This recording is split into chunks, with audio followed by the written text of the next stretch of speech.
Hey everyone, and welcome to Comics from the Multiverse, the DC Comics podcast from us here at Maleev TV. Animal Husbandry Weekly featuring Peter. He's going to tell you about sheep. we got through a whole sentence this time. Us here at Mailed Fuzz. I'm trying to make it rhyme. Okay, so we talk about DC Comics and other such shenanigans. This is episode 168 of this here fabled long-running show.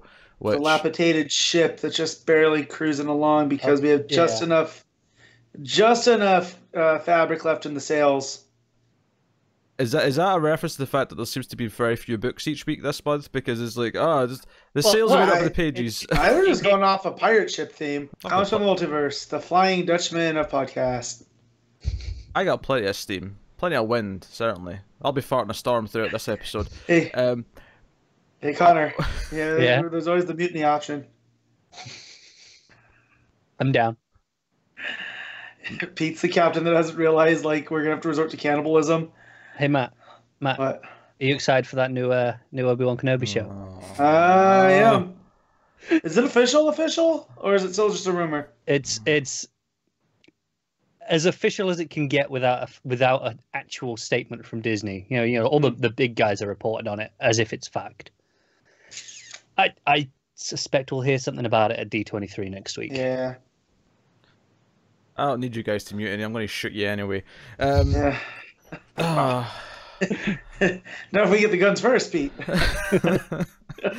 So, I think you misunderstand how a mutiny works.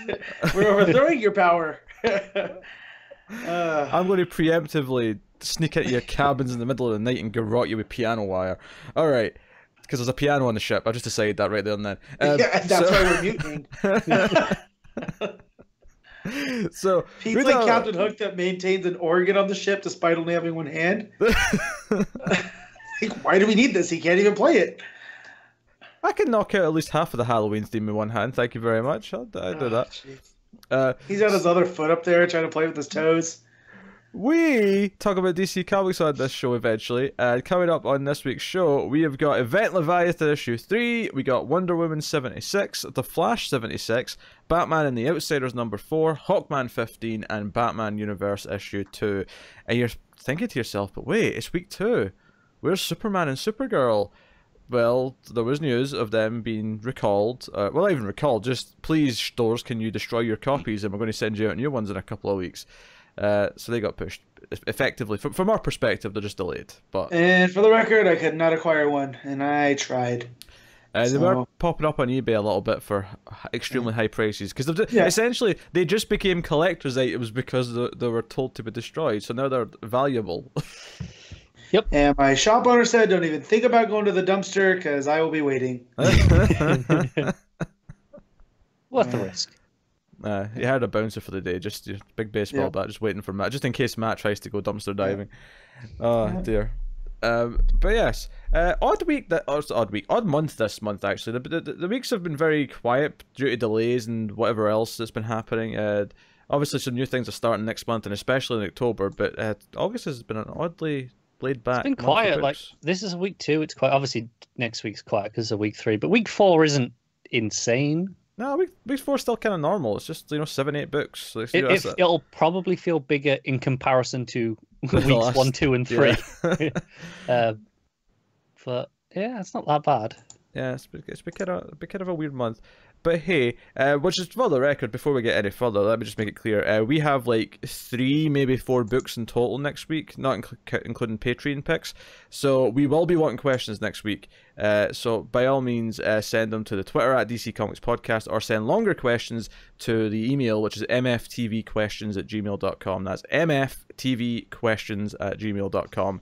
And just put in the subject header "Comics from the Multiverse" so we know it's for this show. And yeah, ask your questions. You can ask big long ones. You can just send us a nice letter saying how great we are. I'll read that in the show, happily. Especially if you say how great me and Matt are, but say how bad Connor is. I'll especially read one of those. Yeah, I bet you will. Oh, I will. That definitely means we're getting the opposite now. I don't think so. I think someone will fulfill that. I don't think Pete understands how people feel when you tell them to do something. I think you're underestimating how people feel about you. Oh, I'm not underestimating anything. No, actually, I was speaking to David on one of the live streams this week, and I was mentioning that the other Patreon picks are coming to an end this month, and he just responded with, Red Hood is eternal. What a dick. And you've got an annual coming up in a couple of months that even he didn't like, and he likes all the Red Hood stuff, so you are in for a treat. A great big... Red Hood is eternal.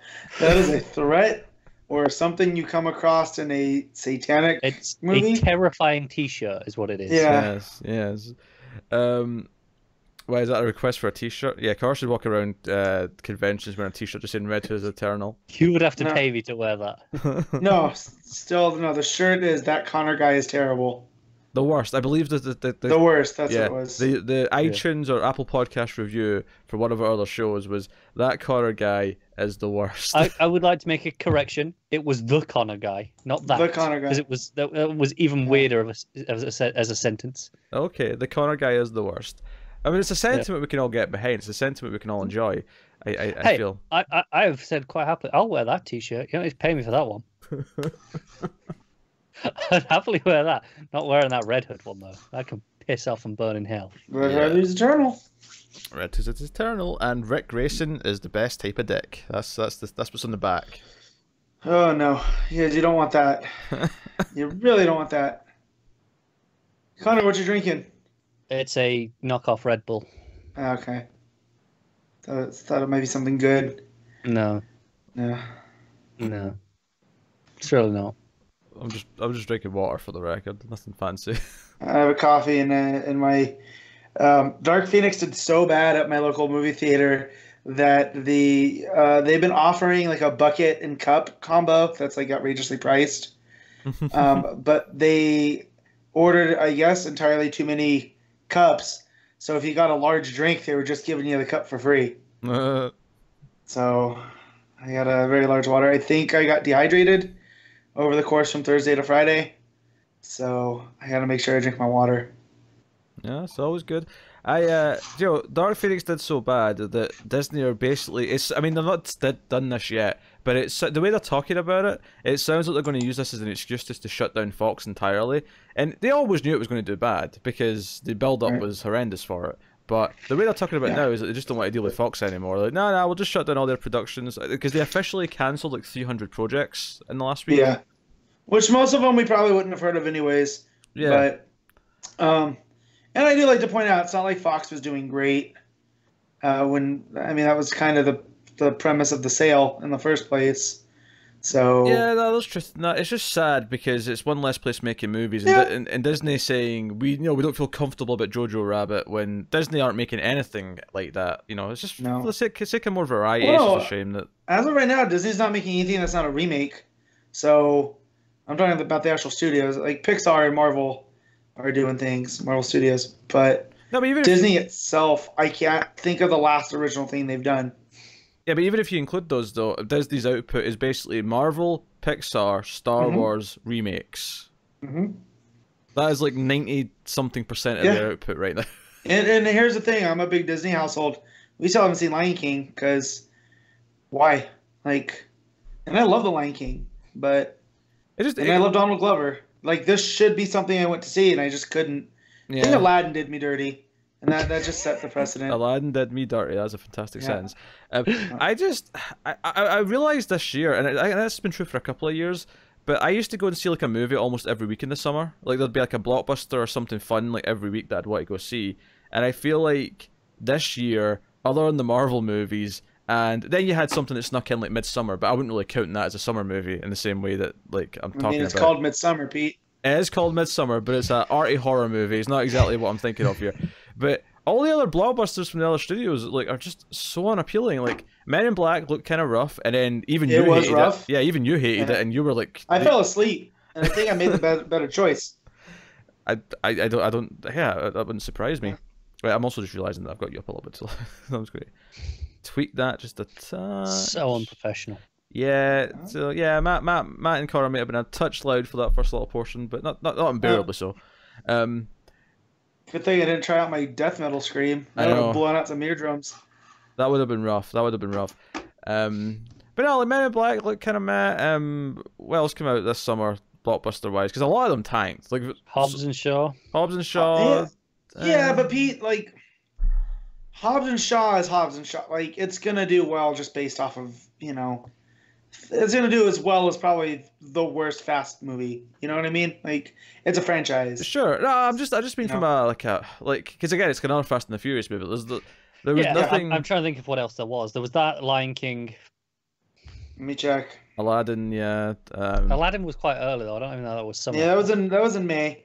May counts as summer for movies. It Not does. sure. I thought it was more April, but fair enough.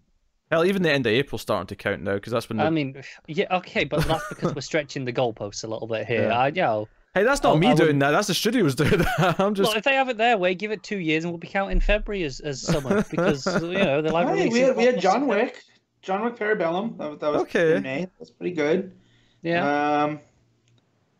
Godzilla. That was up there. Yeah, okay. I was looking forward to that, and I fairly enjoyed it. I don't think it performed amazingly though, did it? No, it didn't. It didn't do that well. But like, I mean, Godzilla's really the only blockbuster just out and outright. We're forgetting the obvious one. What? Hellboy. Well, I mean, that was like March. That came out in April. Was that that early? God yeah, that was early. Hold on, let me check. Did I forget to log it? But nope, it's right there. It's in April. But again, I went to see that because I had to for review, not because I wanted to, and it was a train wreck, and like, just I don't know. I'm looking here. Really, up until I haven't been at the movies a lot. Most of these are stuff that I watched at home. Yeah, because I remember, you know, I mean, this is going back to like the mid 2000s, but I remember like, you know, like I remember summer 2004 especially being like really. Like every week I was going to see, you know, there's a new Bourne movie out that summer, Collateral was out that summer, there was, you know, I mean, hell, even King Arthur was interested enough to go see at the time. Like there was just a big variety of blockbusters on top of the, like Spider-Man 2 was out that year I think, and like other stuff. Like I feel like all of the Marvel movies like during the summer now, like there's maybe one or two things worth seeing blockbuster wise, and then it's just a sea of like, what, this is a thing. Yeah, so far I'm gonna go from June. Here's the blockbusters from June 7th. Dark Phoenix. Ugh. Men in Black International. Ugh. And then Child's Play, if that counts. Yeah. These are all the major releases. Well, that was up against Toy Story, so I'd say Toy Story is more the. Yeah, Toy Story is the major. Yeah, Toy Story. That was good. Toy Story 4 was really good. Yeah. It's my second favorite Toy Story movie. Then you have Spider-Man, Far From Home. Mm-hmm. So Disney. Lion King. Disney. And Once Upon a Time in Hollywood. The Spider-Man one wasn't technically Disney. Okay, but it's part of Marvel, which I was also counting as kind of the... No, it's Marvel Studios. No, I'm not disputing with that, but I mean, you can't say, oh, that's a Disney release as well, because I mean... Yeah. It's tangentially Disney. Yeah. Once Upon a Time in Hollywood, and then Hobbs and Shaw. And then this past weekend... I guess we got Scary Stories, but that's not really a blockbuster, you know. It's the closest thing we had that past weekend, I guess. I don't know. I feel like blockbuster season is just not as exciting as it used to be. And what's weird is that I feel like Marvel have made the quality more consistent, but oddly it's killed off like all the other interesting ones. To be fair, I think blockbusters are more spread out throughout the year now. Like I can reliably expect one around Valentine's. I'm guaranteed one Christmas week. Well, I mean, when you're talking about Angel Has Fallen's coming out in a couple of weeks, I have no plans to see it, but they're making another one. Mm-hmm. Yeah. Oh, they made another one. It's a trilogy now. Jesus Christ. I really thought with the name Angel Has Fallen we were going to a space station. I'm very disappointed that we're not. Yeah. It's much more Jason Bourne than I think even the last Jason Bourne, based on the trailer. Yeah. Here's the thing. But, I saw the first two of those, and I have no interest in seeing the third one. I can't remember if I saw the second one, and then when I Googled it, I was like, oh yeah, I did see this. The second one was better than the first, but it wasn't like great. I wouldn't recommend it. It was okay. I saw about 20 minutes of the first one. I went, I'm good. Yeah, but yeah, so no, I definitely blockbuster season this year. I mean, I had plans to go see Good Boys last night, but I was just too tired. But that's not a blockbuster. That's a comedy. I don't think it's a surprising thing though when we get to our top tens. You know, when we do them like March or February, whenever we do them now, for the previous year. I don't think it's a surprise to me now that, you know, almost none of my top 10 these days tends to be up. It'll be like one blockbuster out of 10 or something like that, and then it'll be a lot of smaller movies. My top 10 is usually kind of unrecognizable before, you know, say November, and then, you know, from November to obviously, February, I'm not thinking of this year's top 10 because we've not had enough of the year yet, but I'm looking back to 2018. Every year for the last like 4 or 5 years, it's all of the interesting stuff tends to come out, you know, November, December time. Yeah. So I don't know. It's I can just tell you as of right now, my top of my list is an Avengers movie. So, there was one of those this year, yes. Yeah. One of those this year. I guess I just wish I was more excited to go to the theater more often, and I'm not. Like I'm. Yeah. It's more sporadic now. No, it helps says a lot. though. The last thing I went to see at the cinema was, I think, Toy Story 4, because since then nothing's gotten to me that I need to go see that. It helps that my local theater, the one that's real close to me, has $8 tickets all day long. You know, 7 days a week. So I never feel like if it's something like I went and saw Crawl at the theater, and I didn't feel like I wasted any money because it was $8. I would have went to go see that if it came out here at the same time, but it bloody didn't, did it? No, my cinema did lower its prices recently. Well, over the last 6 or 8 months, whatever it was, to be significantly more competitive. But it's still like a half-hour bus journey for me to get to. So I'm like, well, can I be asked to go and see, I don't know, pick a movie? A lot of times, I'll wait. I'm actually just trying to see what the last thing I saw in the theaters was. The last thing I saw was Annabelle Comes Home in the theaters for review purposes, and that was the 14th of July. So it's been a month. When Scary Stories comes out, you should definitely go see that. I want it in theaters because I know I'm going to review it when it comes out on home video. So I'll wait until then. Well, that was a fun theater going experience. I'll save the pet. Honestly, Matt, me and Tim have been screwed over so much this year by horror movies having different release dates. Because I'm actually really looking forward to Ready or Not, but I get it a month later, so it's waiting for home video release. And what else? I mean, Once Upon a Time in Hollywood, you should definitely go see in the theater. That literally just came out here a couple of days ago. I know, because me and James argued this morning over Hateful Eight over Django, and he's insane to me. So I like both movies a lot. I think Django Unchained's fantastic. So yeah, so do I. I like he said that the movie ends after the third act and then keeps going with the fourth, and I was like, that's what makes it feel like an epic. And Django's story's not over in the third act. Yeah. Hey, just because 3 acts are common doesn't mean it's not uncommon for 4-act movies or 5-act movies. With Hateful Eight, which you liked way more than I did, I just that's like a movie about nothing to me. I like Hateful Eight a lot, but I will put Django over it if I'm sticking up for one over the other. And I'll say this: upon we've had Once Upon a Time here for a couple weeks, and the more I think about it, the more I like it. So it went from kind of the middle of the pack to almost, it might be in the top 3 of my Tarantinos as of now. But leaving the theater, I was like, yeah, it was okay. I think it's good. But the more you think about it, and the more certain scenes sink in. It's rare that way. Versus Hateful Eight, which the further I get away from it, the less I like it. So I just have to find the time because the movie's like 2 hours and 45 minutes long. Yeah, plus trailers, you're gonna be there for 3.5 hours. Yup. So yeah. So I'll be seeing that probably next. And there's not a lot of showing, so if I don't see it by Thursday, then I won't see it in theaters because it'll be down to like one showing. That's surprising that it's that little, given that there's not that much out. It's just because there's still all the family-friendly films get so many screens, and this is a 3-hour movie that's like R-rated. It gets like one I get that. screen. I'm surprised because at least locally, I'm seeing a lot of advertising for it everywhere, so I would have expected more. I haven't looked at myself because I'm not interested in seeing it, so I never bothered looking. But I've seen a lot of advertising, so I just assumed there would have been more than that. So Connor, just let me pick your brain real quick. So you're not a Tarantino guy? Nope, not at all.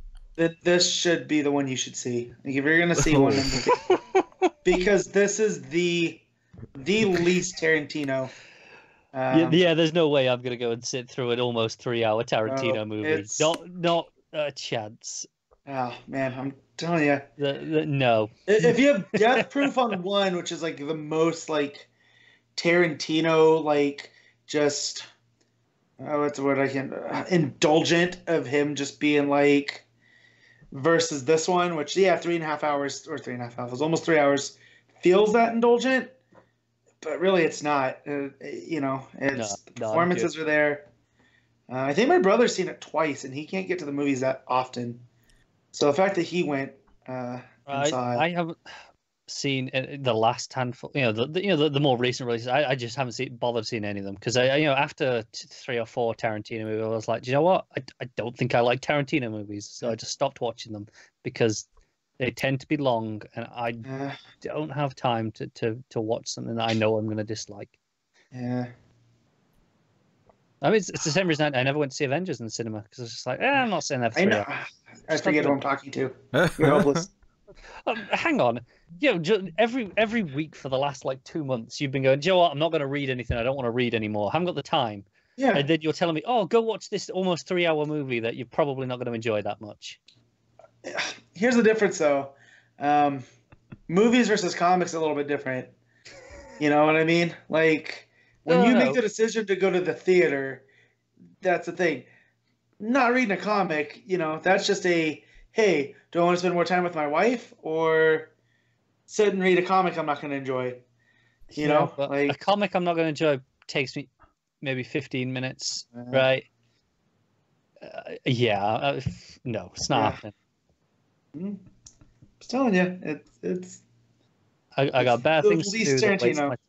I've got Yeah. better things to do than waste my time on what would be probably a 5-hour trip, or maybe 6 all in total, including travel there and back, waiting for buses. Okay, that's a fair argument because I forget. You have to take the bus. Yeah, and it's more of a it's time thing. about half an hour each way on the bus, but then so I mean that's 4.5 hours, and then I got to wait for the bus. So probably looking at 5 hours. Yeah, I can see that argument. That makes a little bit more sense. Yeah. So I can just hop in my car and be at the movie theater in 5 minutes. Yeah, can't do that. Yeah. So, but Pete, you should definitely see it. Make time. Yes, we'll try. Just have to squeeze it into my schedule sometime early next week, and because unlike Connor, I actually like Tarantino, so I want to see it. Yeah, but I work a lot, so I don't have time to go to the cinema on an evening. Hey, I hear you on that one. Yeah, but I mean, keep in mind here, Connor's also someone who doesn't like Christmas or chocolate or. I don't dislike chocolate. I just don't love it. I don't not like Christmas. I just don't like the cold. No, he went for the chocolate. Yeah. No, I don't give a shit about Christmas. Do you know what? After growing up in a Catholic household and having to get up stupidly early to go to church on Christmas, nah, screw it. Lukewarm on Back to the Future, lukewarm on the Goonies, lukewarm on a bunch of other stuff. Pete, I feel you're in the millennial camp, right? Like, your birth year's in that. We're all in the millennial. We're all millennials, Matt. We're all in that range. Connor's not though, because Connor's my brother's age. My brother's the next generation down, and they're terrible. I don't think so. I say we need to stop. People need to stop beating up on millennials and go after Connor and my brother's generation. I don't think so. I'm going to check this back because I'm pretty sure Connor's still in the millennial. Yeah. Millennial. Yeah, anything between 81 and 96 is a millennial. Yeah. See, I've read anywhere between to 94 as a cutoff. I think that, do you know what I've heard is the rule of thumb is if you're old enough, obviously, within that time period, roughly, if you're old enough to remember 9/11 as it happened, and where you were and what you were doing, if you can remember that, you're a millennial. If you can't, then you're later than that. Well, if you're too young for it though, if you're too old, then you're in. Yeah, obviously, if you're too old, but obviously, but if I'm talking about around that kind of. Yeah, apparently, Matt. In 2019, the age range for a millennial is 23 to 37. That's the age range. Oh shit! See, I had heard the cutoff was 94. So if you were born in you know. So that's my brother. My brother's January 94. So that's where I use the cutoff. That said, he's much more like me and Pete than Connor. Thank God. He loves the Goonies. Yeah, Hey, he saw Once Upon a Time in Hollywood twice in the theater. So I like a lot of stuff. A lot of stuff. Just, don't love those ones. Oh, he doesn't really like Ghostbusters that much either, if I remember right. It's all right. So Connor, how does it make you feel that we used to watch Back to the Future on Christmas Day every year? You do you. Hey, Yeah, I don't just stop saying. anyone doing Christmas stuff. You want to watch it? Go ahead. Oh man, On the upside, Matt, we literally never have to get him a Christmas present. I mean, that's the That's upside to true. this. I mean, I was like, why start now? Yeah. Why start now? Oh, but if I'm feeling generous one year, Matt, I thought, I'll get my co-host some present. I'll get you a present, Matt. I'll just not get Connor, right? Because Connor doesn't like Christmas. No, I'm fine with that. That's the bet that you I made. don't really do my birthday either. I don't do any of those sort of things. I just can't be bothered. Oh my god. And here I am telling people that, hey, we're going to hockey game for my birthday, and it might be pretty expensive. And Connor's like, yeah, don't celebrate mine. I got dragged out to a meal because Paige insisted. That was it. So I went for a meal. I will do it for my birthday, to be fair, but I like Christmas well enough. No, and I like my birthday. I spent my last birthday with grizzly bears at the San Francisco Zoo, so that was pretty cool. All right, then. Well, let's get to business and talk about some DC Comics news and solicits and things of that nature. Good week for solicits because not a lot of books. Not that we have a lot of books next week either, but next week's questions They're week. all good weeks. Yeah, next week's heavy questions week, though. So again, everyone sending your questions to @DC Comics Podcast or mftvquestions@gmail.com. I will remind you several times throughout the show because we really want questions for next week. So, first things first. Remember last week when I said we'll see you next week for the delay of Shazam? I was correct. However, I think my exact wording last week is that I predicted it'd move one more week, when in fact it has moved 2 weeks this time. So instead of moving to September 11th like I predicted, it has moved to September 18th. That is issue 7 we're talking about. So there you go. That's the news. Shazam's delayed again. Yeah. Oh, they didn't push back the other issues this week. That'll come next week. That'll come next week, yeah. So we'll see you next week. Well, admittedly, they moved it 2 weeks this week, so maybe it won't get pushed next week. Maybe they'll take a week off from delaying it. Maybe they might delay 8 through 11 though, because at the minute 8 is scheduled for, I think, 1 week after that. Yeah, September 25th. So I'm just like this. I'm giving up on Shazam right now. So it was fun while it lasted, but I can't. No, I'm with you. Like at this point, do I even care enough to read it? Oh, I'll still read issue 7 when it comes out. I'll still do it. I feel like I'll have to reread at least the last issue or 2 before it, figure out where the hell we were in this arc, because it will have been, 4 months between issues? When was the last one? May? Well, June? I mean, maybe if we were optimistic. I don't actually know when the last issue. I think it was June. Yeah, this one was originally solicited for June, but I think the last one only came out in June. So the last one was 6, I take it. So that's it how came numbers out, work. yeah, Yes. 5th of June. 5th of June. Well, Yeah. I mean, hey, I'm looking forward to next week's delay. Let's keep this train going. So that's Shazam is the new Doomsday Clock. Shazam issue 7. And then the other, just a bit of news, we got covers, and they confirmed that the next Tales from the Dark Multiverse were Blackest Night and Infinite Crisis. We knew they were coming, they were in the original Yeah, list. they're in the solicits anyway, so. Then the solicits. Oh. Yeah. I guess I missed over them when I glanced at it. But speaking of solicits, that's what we're going to do now anyway. So, solicits for November of this year. So, brace yourselves. Because here we go. They're in a bit of a weird order because there was some advanced solicits last month. Yeah, so last month they advanced solicited a handful, especially the double shippers with the acetate covers. And then, instead of just putting them in the appropriate order, they've left them as a separate chunk at the bottom. Mm-hmm. So we'll work through these. First up, I assume Curse of the White Knight is taking a month off for this one shot that we're starting with. Would that be a correct assumption? I think so. I assume Murphy just needs an extra month to work on, because he's doing everything. Yeah, yeah, because he's still writing this. That's important to know. He's still writing this one shot. Yeah, it's called it's 56 pages as well. Yeah, this it's one called shot. Batman White Knight Presents Von Freeze issue 1.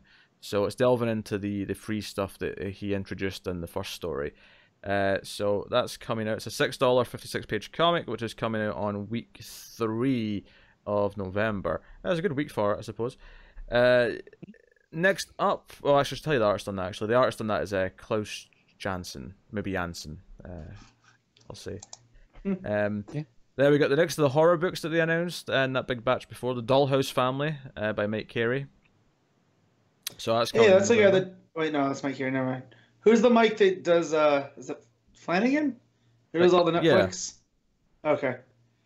Sorry, I just heard horror and Mike. Mike Carey's the guy who did the Lucifer book. The original one. Yeah. So Dollhouse Family's coming out in November. It's a 6-issue mini. There we have Far Sector issue 1. This is the kind of a Green Lantern book by N.K. Jemisin and art by Jamal Campbell, so the art's going to be good, if nothing else. And I suppose this gives us a time frame for when to expect Naomi Season 2, which will be a while, because this is a 12-issue book. It is. Unless they're rotating artists. So yeah, I've just seen there's a variant from McKelvey, so I'm going to have to get that. Sure. I'll read the description here. Jemison, the acclaimed award-winning author of the Broken Earth and Inheritance science fiction trilogies, makes her comic book debut with best-selling Naomi artist Jamal Campbell as they thrust you into the stunning sci-fi murder mystery on the other side of the universe. For the past 6 months, newly chosen Green Lantern Sojourner Joe Mullen has been protecting the city enduring a massive metropolis of 20 billion people. The city has maintained peace for over 500 years by stripping its citizens of their ability to feel. Oh, so it's very Equilibrium, if anyone's seen that movie. As a result, violent crime is virtually unheard of and murder is non-existent. But that's all about to change in this new maxi-series that gives DC Young Animals spin to the legacy of the Green Lanterns. I have to admit, I kind of like the sound of this. Yeah, this sounds excellent. This is a Black Label book, for the record.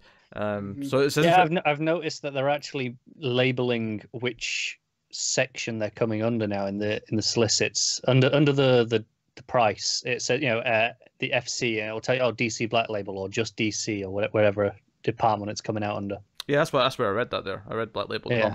I mean, obviously the horror book was Black Label as well, but this one's obviously new and needs to be specified. I assume all the Young Animal ones are under Black Label now.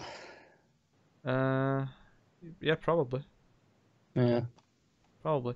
We'll find out when we get to them. So no, I'm intrigued by that. I think I definitely want to try that. I mean, I don't know if I like Jemison's writing, of course, but I like the art for sure, and the premise is very interesting. Oh, it's fantastic, yeah. So next up we got Genlock issue 1. This is another one of the Rooster Teeth books. Colin Kelly and Jackson Lansing. Fair enough. I'll move on. Yeah. A bunch of giant reprints with small amounts of new stories, but nothing to really report on. It's only a small amount in the percentage of that book. There's still 24 pages of new story. Yeah, but it doesn't tell us anything about them. It literally just says it includes 24 pages of new story plus reprints and doesn't give you a description. Doesn't give you a writer, doesn't give you an artist, it doesn't give you anything. We can't talk about any of them. I know. Really frustrating. They need to sell that out. So, yeah, I mean, we probably wouldn't be looking at these anyway, I don't think, because they're huge price books. Or huge price. Well, not a huge price. They're actually a fairly reasonable price for what they are, but... just because they're so outside of everything. Then we have Green Lantern Black Stars issue 1. This is the miniseries that Grant Morrison's doing, presumably in between his 2 Green Lantern series. Zermanic was on the art, and it's a 3-issue mini. Yeah, this is an interesting one, because Morrison's been saying it's maybe not entirely in continuity.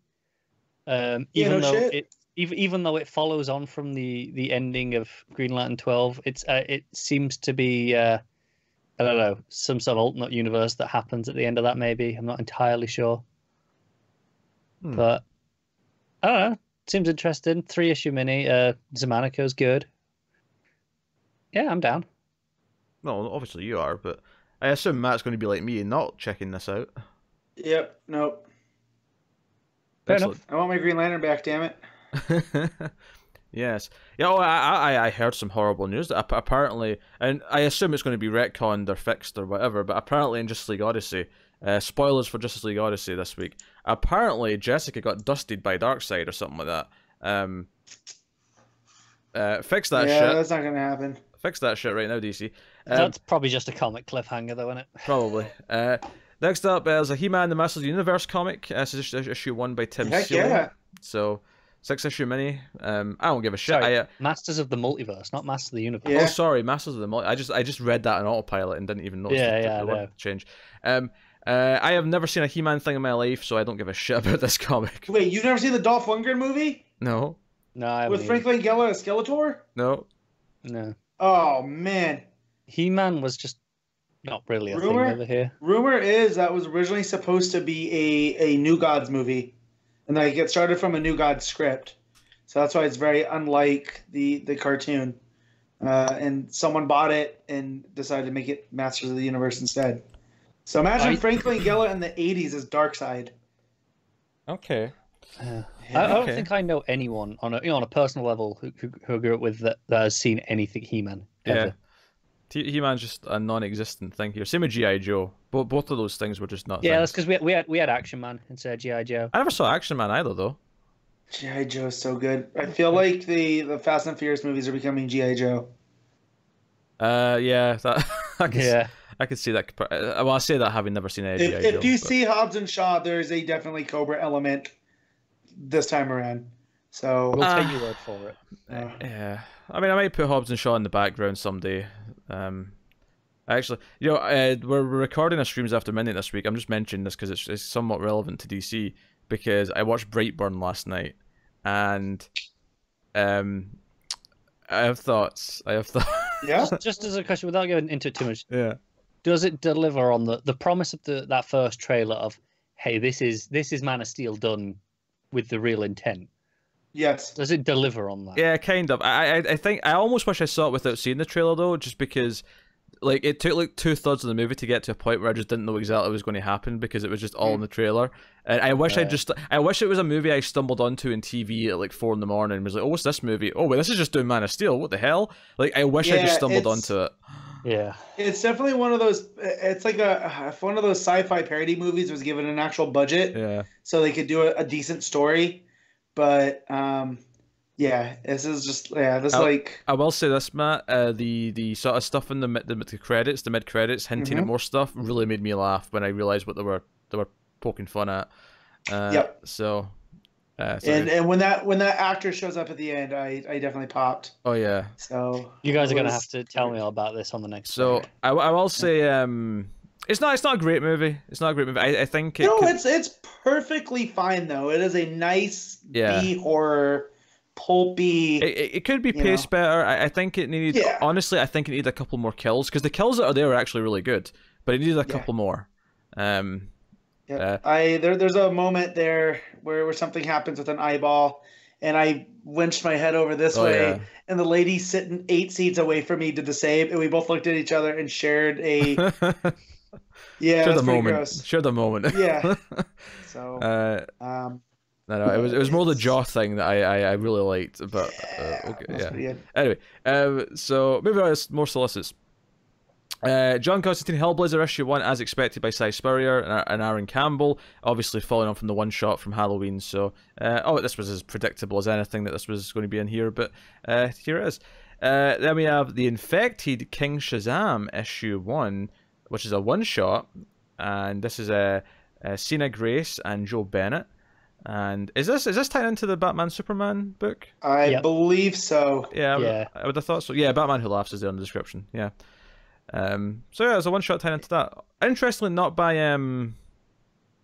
Williamson, who's doing that book. No, but these are like one shots that I think are, around those, which I feel now it's the Secret Six is being revealed through these one shots. I think this is half tying into the the Batman Superman stuff, and it's half a Year of the Villain one shot. Yeah.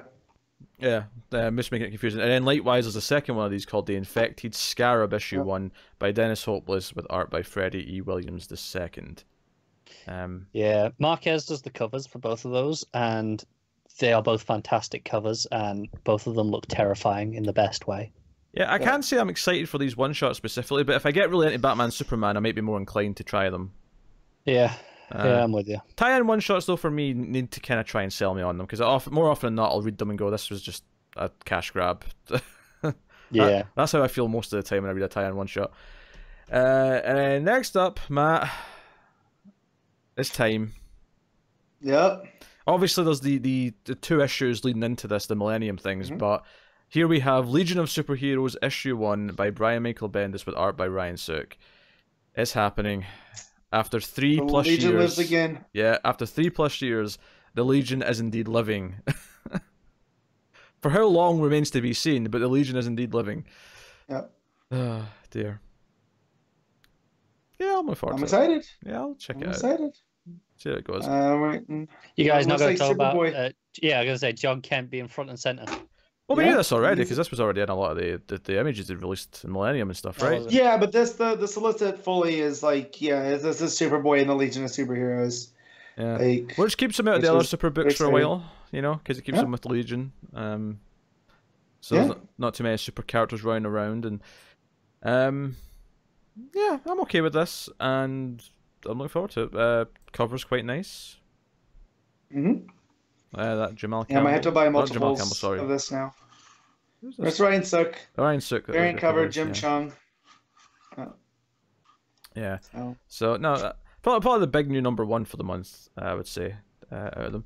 I don't know. The next one gives it some competition. Well, no, but this is a Black Label book. I don't think Black Label necessarily competes with mainline continuity I was kidding. stuff. But we do have The Question, The Deaths of Vic Sage by Jeff Lemire, and then art by Dennis Cowan and Bill Sienkiewicz. I was saying that correctly. This is a four issue series, prestige format, $7, 48 pages an issue, presumably every other month. Yeah, bi-monthly. Yeah. So yes, of course we're excited because this is Lemire doing The Question. What's not to love about that? Yep. Very exciting. So yeah, and it's stuff like this where hey, if some of the regular books are being a little bit dull right then, it's like, well, you know, you got this Black Label book that can come in and take a slot. What I really hope DC do though is I really hope they alternate some of them so that they don't just all come in the same month and then there's a month. Well, we had quite a few last month. We did. Yeah, we did. We had a few. Yeah. Yeah. So hopefully they keep that going. Hopefully delays don't end up piling them all up in the same month because that would be a nightmare. That would. Yeah, not be great. Yeah, and then we have Tales from the Dark Multiverse, Blackest Night issue 1, as mentioned. Tim Seeley writing this one with Kyle Holtz and Dexter Vines on the art. So what's the twist on this one? What's the twist? Here we go. So, what could be blacker than Blackest Night? From the page of the Dark Knight's Metal comes Dark Multiverse, retelling of the Green Lantern event that changed the DC universe forever. Only this time, the Black Lanterns win. I mean, that's really quite simple, really. Well, yeah, okay. But what's it doing with it? Now, 23 days after the apocalypse, witness the rise of Sinestro as the Limbo Lantern, trapped between life and death as a white and black lantern. He has a really flexible back. So he's a Grey Lantern then, is what they're saying. He's a Grey Lantern. Sinestro seeks to save the universe or end his miserable life once and for all. Joined by Dove, Lobo, and Mr. Miracle, the last living beings in the universe will put everything on the line to give the world one final chance. So I'm getting like suicide, like resetting the world thing kind of vibes from this. Yeah. Right. So it's fun. So yeah. Yeah. So I'm intrigued by that one. Tales of the Dark Multiverse, Infinite Crisis issue 1. This one's by James Tynion IV with Aaron Lopresti and Matt Ryan on the art. This cover's pretty cool. I like the cover of this one. Yeah, Lee Weeks doing all these covers is just a great choice. So DC's mega event Infinite Crisis saw the destruction of the Trinity, the rise of Alexander Luthor and Superboy Prime, and the rebirth of the multiverse. But it all started with Ted Kord, the Blue Beetle, who saw it all coming and died with secrets that could have saved the world. But things have happened differently in the Dark Multiverse. Not only does Blue Beetle survive, he thrives. After killing Maxwell Lord himself, Ted sets off a chain of events that irreversibly alters the lives of the Justice League and his best friend, Booster Gold. In trying to prevent a crisis, Blue Beetle becomes the crisis, and the Dark Multiverse... So this is Blue Beetle becomes the like Superboy Prime of this world, because he changes things. Yeah. It looks like on the cover he's wearing anti-monitor armor. I was going to say that, yeah. So This sounds kind of great. Yeah. I'm here for this. Yeah, because the last two one-shots, one of them sounded kind of good, the other one was a little bit weaker. These both sound really interesting to me. Yep. This one more so than the Blackest Night, at least to me That's fair. personally. Well, I Yeah, I think... don't really want to read the Blackest Night one, and I love Blackest Night, but this is my shit. Yeah, so, hey, Palin's up those books. A couple of those, the kids' graphic novel stuff coming up next. I'll just mention them briefly. Diana, Princess of the Amazons, Green Lantern Legacy, Wonder Woman Warbringer. Yeah, Warbringer there is for young adults. The other two were for kids. On to the main bulk of the Solicits here. And again, some of the double shippers have their other issues and later down the line. Yeah, so what we're mentioning now is the second issue of the month. Yes, and obviously some single shippers are down at the bottom as well. So weird order this month, but just bear with us. So we got Batman 83 as expected, and that variant of Flashpoint Batman is particularly fetching, if I do say so. We got It's another Matina. Yeah, Matina, what can I say? Matina delivers. We got Batman Beyond 38. We got Batman vs. Ra's al Ghul #4. That's the Neil Adams maxi series, or mini series, sorry. That obviously we were avoiding like the plague because I think it's starting like next week, maybe. that sounds about right, given this is issue 4 in this Solicits. You get Batman Last Night on Earth, issue 3. That's the Snyder Capullo book. So the final issue, which at the minute they're saying 48 pages, but Capullo did say that might change. Expanded. Yeah. We got the Batman's Grave issue 2. This is the second issue of the Warren Ellis Batman maxi series, which started in the previous month. Which I'd forgotten about. This is the thing. There's so many like these little books that have popped up in the Solicits recently that when I read the Solicits, I'm like, oh yeah, this is a thing that exists because it's not started yet, so it's not in my mind yet. Likewise, Birds of Prey issue 2 by Azzarello coming there. Yeah. Is that What the hell is happening in Detective Comics? 1016. Oh, that's Lobo's daughter, I think, with a chainsaw. No, it's not. Who's that? That's Nora Freeze. What? Read that out. Yeah. Okay, I'll read this out. Okay. Defeating her now estranged husband, Mr. Freeze, isn't enough to sate Nora Freeze's bloodlust. Oh, bloodlust! Drink, Connor. Bloodlust. As she usurps her frozen throne, establishing herself as the first Ice Queen of Gotham. The Dark Knight will have his hands full as Nora unleashes an icy hell unlike any other in the city streets. Did he really just take a drink? Yeah? Hey, it's a bloodlust. Oh my That's the god. rule. So wait, you keep whiskey.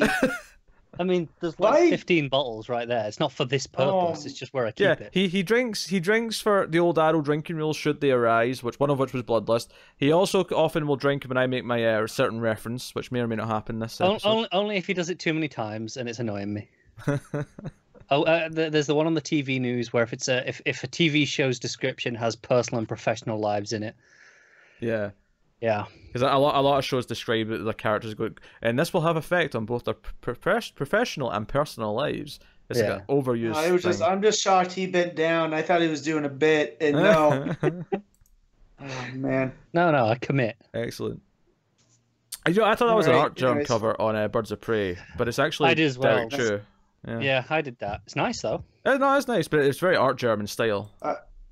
I prefer the other. But it's Lupacino, so. Oh yeah, Lupacino's is nice as well. I'm not downplaying that one. They're both great covers. Yeah. So there we got Event Leviathan issue 6, the final issue of the mini/event. Flash 83 is there. We got Flash Forward issue 3. Notably, Wally's on a different Earth, and he meets up with a Roy Harper. So it's Earth 43, and Roy Harper on this Earth is a vampire hunter.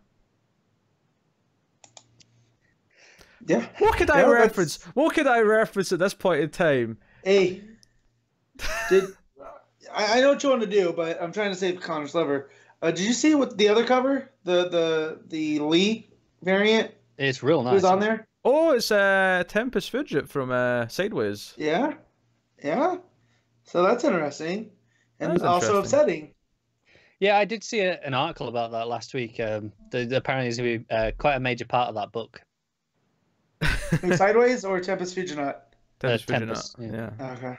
So basically, they're giving all these interesting story reasons to want to read Flash Forward, but then I just see Scott Lobdell's name and I'm like, oh god, can't do it. Yeah, Scott Lobdell and Brett Booth. Joe is a real shame. There's anyone who picks up a cover and goes, "Oh, this looks nice," and for whatever reason buys it based on the cover.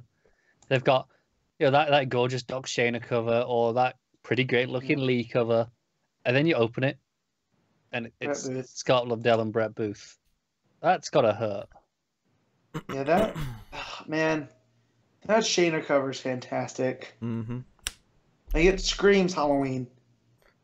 It does, yeah. And you've got like Batman, like as an actual giant bat flying past the moon above them. It's a great cover. Yeah, it's beautiful. Makes me so mad. I know.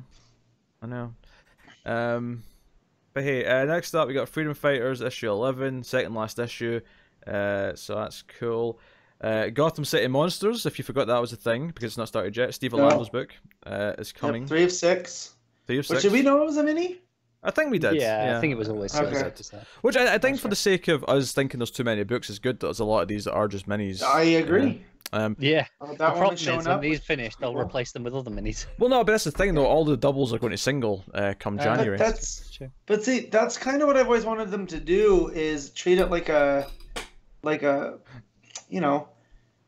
don't keep it ongoing necessarily. If you're gonna keep renumbering, just make them all mini or maxis. Yeah, you know. So the seasons, take some time off, bring it back, so on, so on. But yeah, so more monsters. I don't necessarily love that cover because Batwoman's proportions is really kind of weird, but I do like. I like the concept of the cover with all the you got Orca and Killer Croc and whoever else. You've got all the monsters around the side and Batwoman jumping down the middle. The layout of it is really nice. Yeah, that's really good. You got Harley in issue 3. This is the Cedric Harley Quinn book, Black Label. This is the final issue. So I think it surprised me that this was monthly, given that they're big books. Yeah, Harleen's monthly for some reason. It wouldn't surprise me if this. But if he's been working on it since he left Aquaman, then it would make sense. Yeah, true. They're just ready to be printed. And I don't even care that this is a 64-page book. I'm reading this for the art. It's happening. Yeah, it's happening. Next up, we got Harley Quinn and Poison Ivy issue 3. This is the Jodie House. I love how I don't typically read Harley books, but they just keep putting writers and artists on these books just to make me read them. You go, damn it, Jodie Hauser. Probably gonna have to try it. Adriana Melo as well. They're just gonna beat you down. Because Melo was on that Plastic Man money from Simone, which had really good art. So and Matt Morales also I found out that that Rose and Thorn book from back in the day, from I want to say New 52. Was it New 52 or the Simone? One of them Mello did the art for. So I've been trying to track that down. That's cool. Yeah, that's cool. Then we got the Inferior 5 issue 3, which is the sequel to I keep forgetting, Zero Hour. I think it was 0 Hour. No. Invasion. Is it Invasion? Invasion. Yeah. Sequel to Invasion. This is the Keith Giffen, Jeff Lemire sequel to Invasion. Good fun. Showdown with the KG Beast. There's a big Starro on the front. I'm so down. I can't believe there's a 12-issue sequel to Invasion. I think I'm going to have to read Invasion before this starts because I've never read Invasion, just so I can try it. It's pretty good. It's like 3 80-page issues. I think I've got it on my Comixology. I think I can check it's worth it out. A read. It's I think Giffen's stuff has aged better than a lot of other people's because it's a lot of comedic writing. Cool. There we have Joker, Harley Quinn, Criminal Sanity. It's another Black Label book. This is the second of 9 40-page issues. Yeah, monthly as well. Jesus. Out of the Harley books, this is the one that will probably get dropped just because there's 3 of them, and this is the monthly one. That's huge. Definitely need to try it at least because, Kemi Garcia's got a reputation. Sure. This is issue 2 of this book. I'm just going to click the cover here. I like that. That cover's really nice, actually. Yeah. The kid with the mask looking at the mirror. That is a really nicely shaded piece of art. Well, it's a Martina cover, isn't it? Oh, yeah. Quite right, yeah. Which typically is his wheelhouse. Yeah. Justice League 36. There are a lot of Cheetah on the cover, which is nice. Yeah. That Gorilla Grodd with the baby beard still kills me. Hey, we got Manipul on an issue, so I'm looking forward to that. Lois Lane issue 5 is out. Is this continuing the trend of good covers? It seems like it is. Yeah.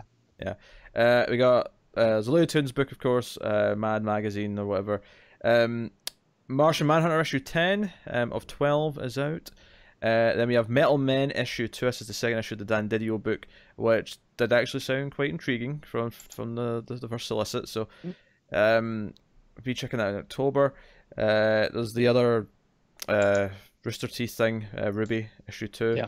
Interestingly, we're getting a Supergirl annual in November, despite the fact that it's not a 5-week month. We're just getting... And also, written by Venditti. Yeah, written by Venditti. And there's still a regular issue by this, the usual team by Andreyko and that. But there is a Supergirl annual, usual annual price with Laura Brada on art and Robert Venditti writing.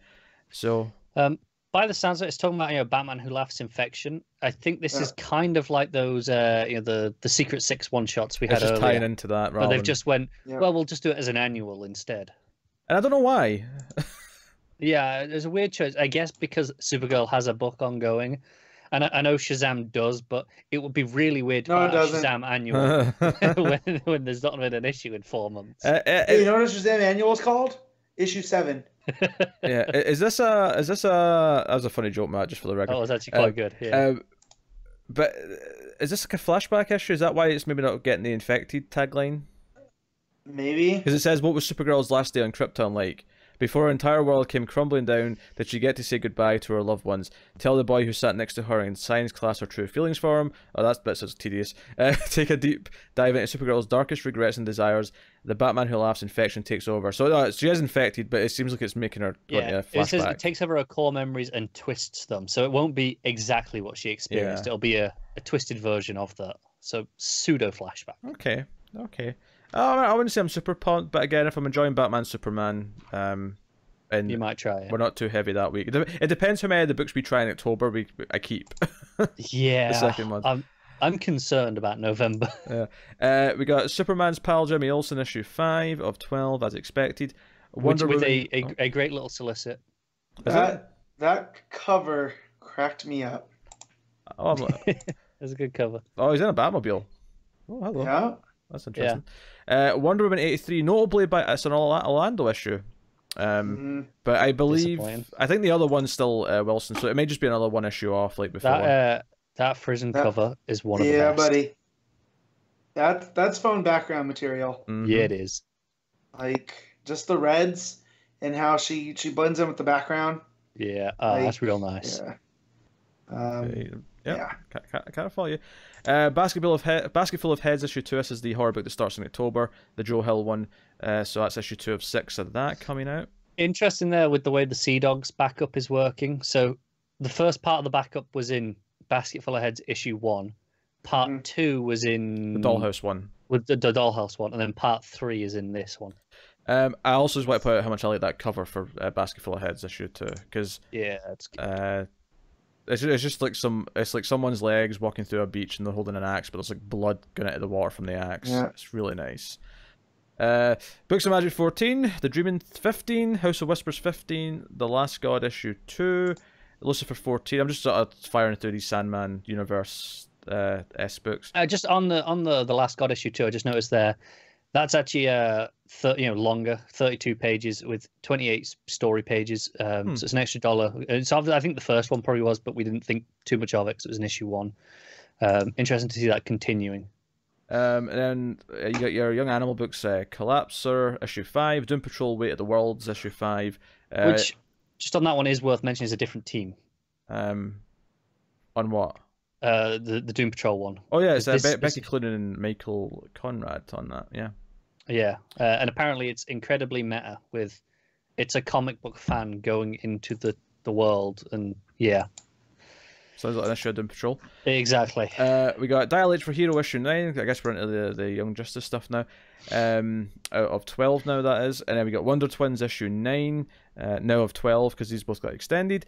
Young Justice issue 10 is coming out, of course. So there you go. Naomi, of course, is going to be in some of these issues. She's in this issue. Yep. Is that Tim's new costume? Oh yeah, we need to talk about this. Yeah, That's ugly as shit. He's got a new costume, and it is shit brown. Is it reminds me of '90s Wolverine when he wore the orangish brown I don't understand. It's very ninja-esque. It doesn't look like he has a cape anymore. I don't necessarily mind the actual design, but the brown part should be red. Yeah, no, the design itself isn't that bad. I think he's missing a cape, personally. I think Tim should have a cape. Nah. I think that when you mature as a Robin, you lose the cape. Right? No, Dick did that. Tim doesn't need Yeah.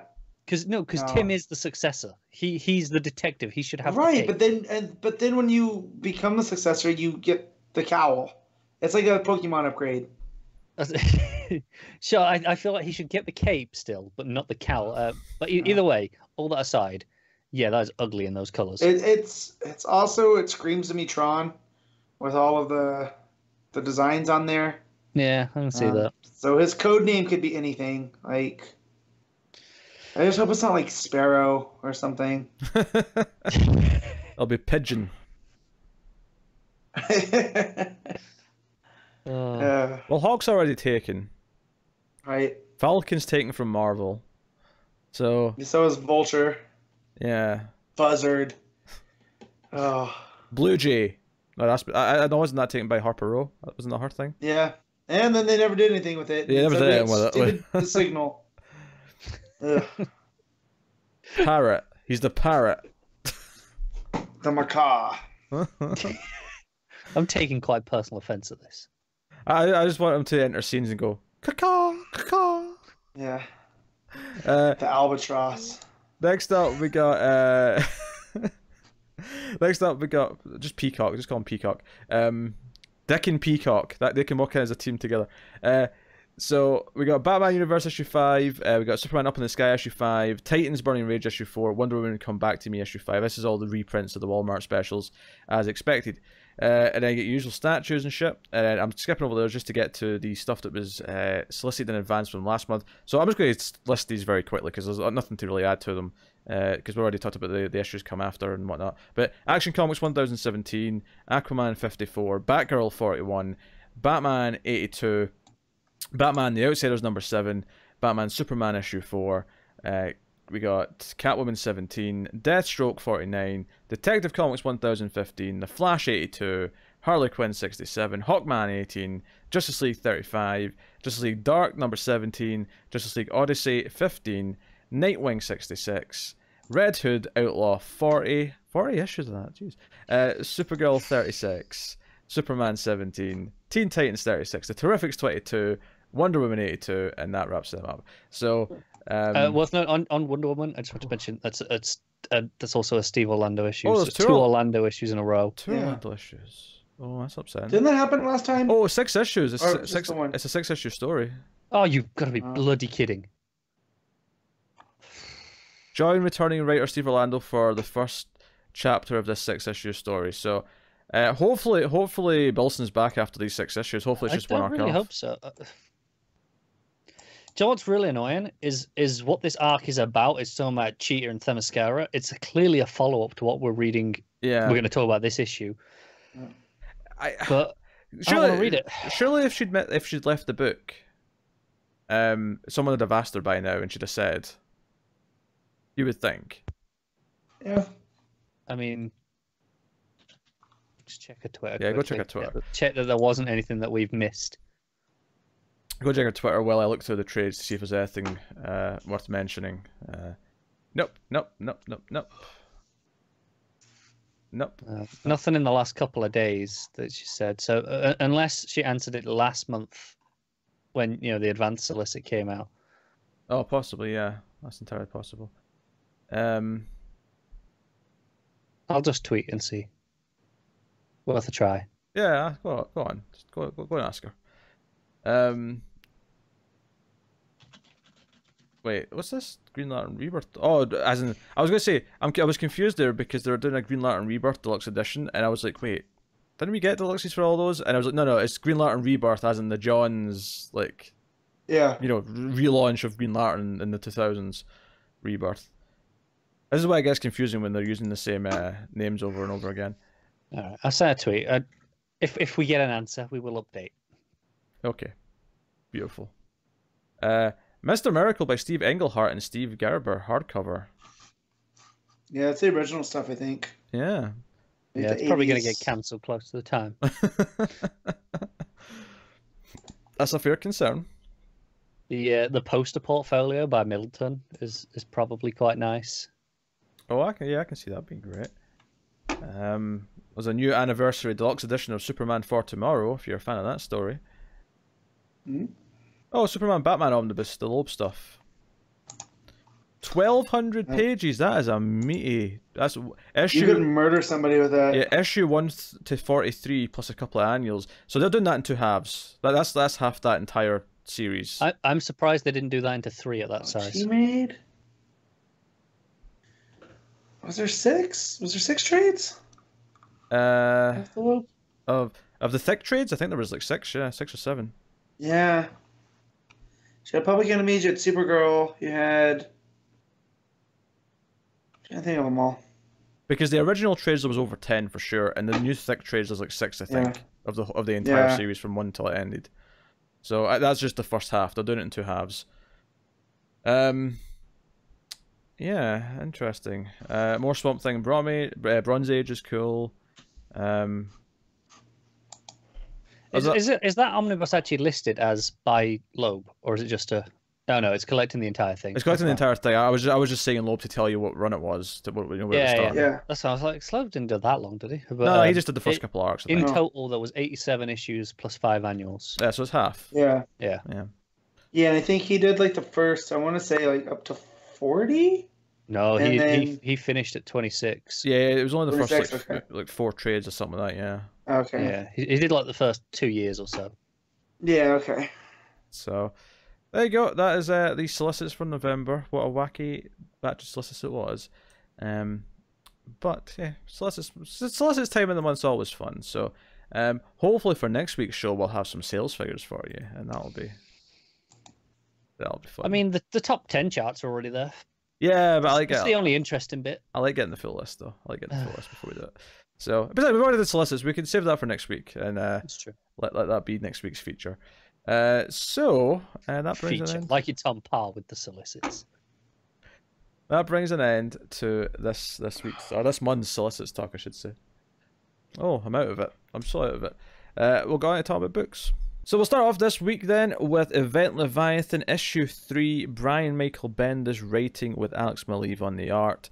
This is essentially mostly just sort of telling us what happened with Red Hood. Like they're all back at the Fortress of Solitude, and we're kind of going over how Red Hood managed to escape them all. If I have any complaints about this issue, is that it paints Red Hood as being a bit more capable than I'd like.